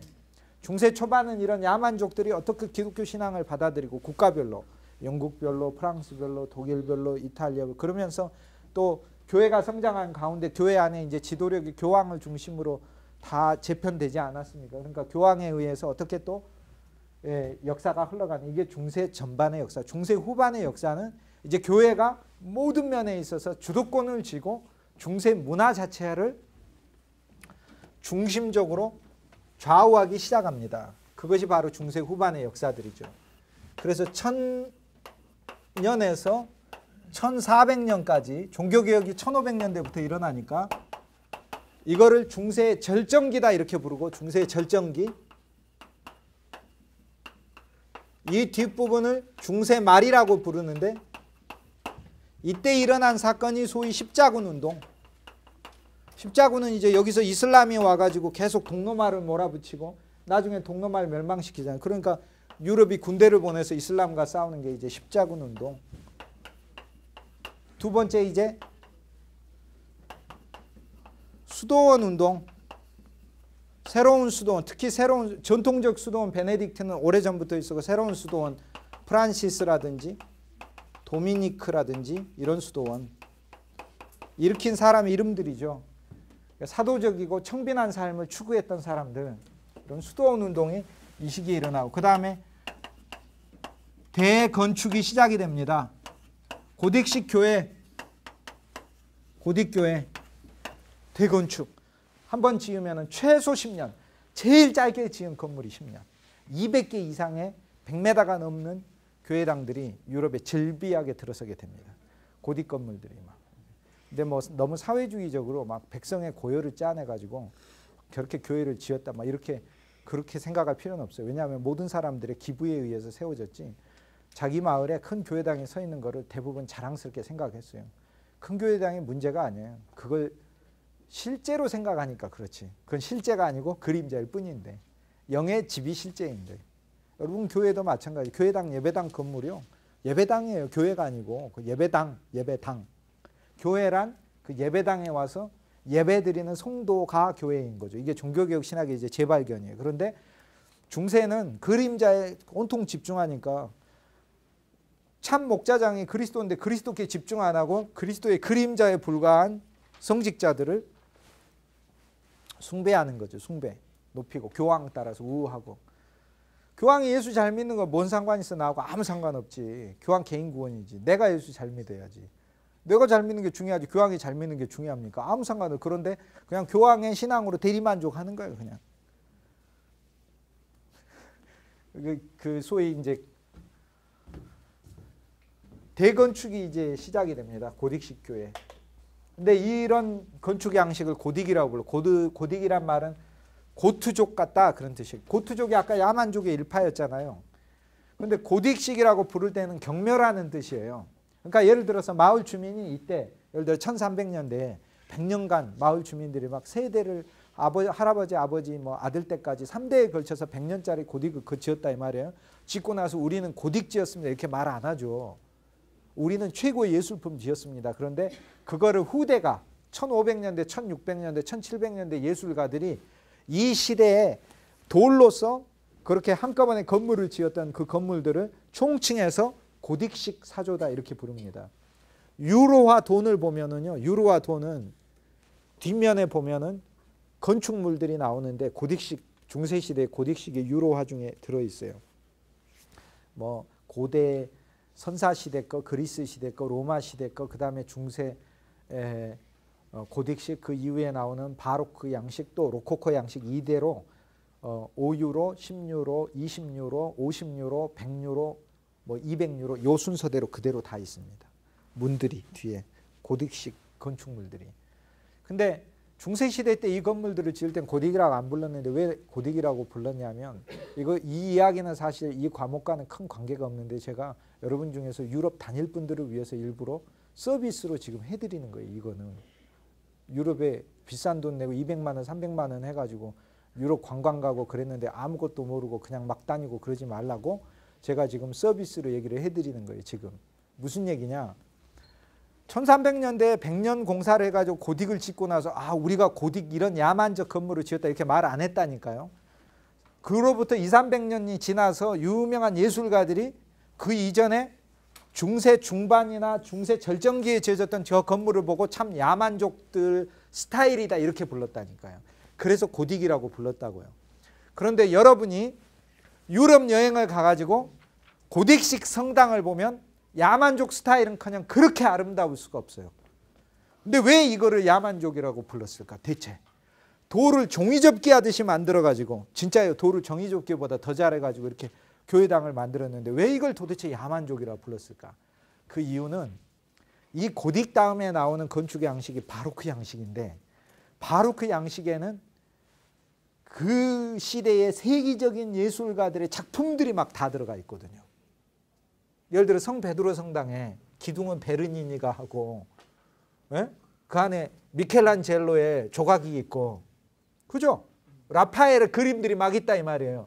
그러니까 그 사람들이 봤을 때는 옛날에 돌로 종이접기를 한 것은 말 그대로 애들 종이접기 한 수준에 불과한 건물이다. 그래서 고딕이라고 불러요. 그러니까 고딕으로 보이려면 바로 그 건물들을 많이 보고 딱 가서 보면 고딕인데, 우리가 한국에서 막 이렇게 상업적인 건물들 아무런 영혼 없이 막 지어놓은 그런 건물들 막 보다가 고딕식 건물을 가서 보면 입이 벌어지고 왜 고딕이지? 이렇게 된다 이 말이에요. 근데 고딕이란 말도 모르면 차라리 편해. 그냥 아 고딕이구나 하고 이렇게 보고 다니면 되니까.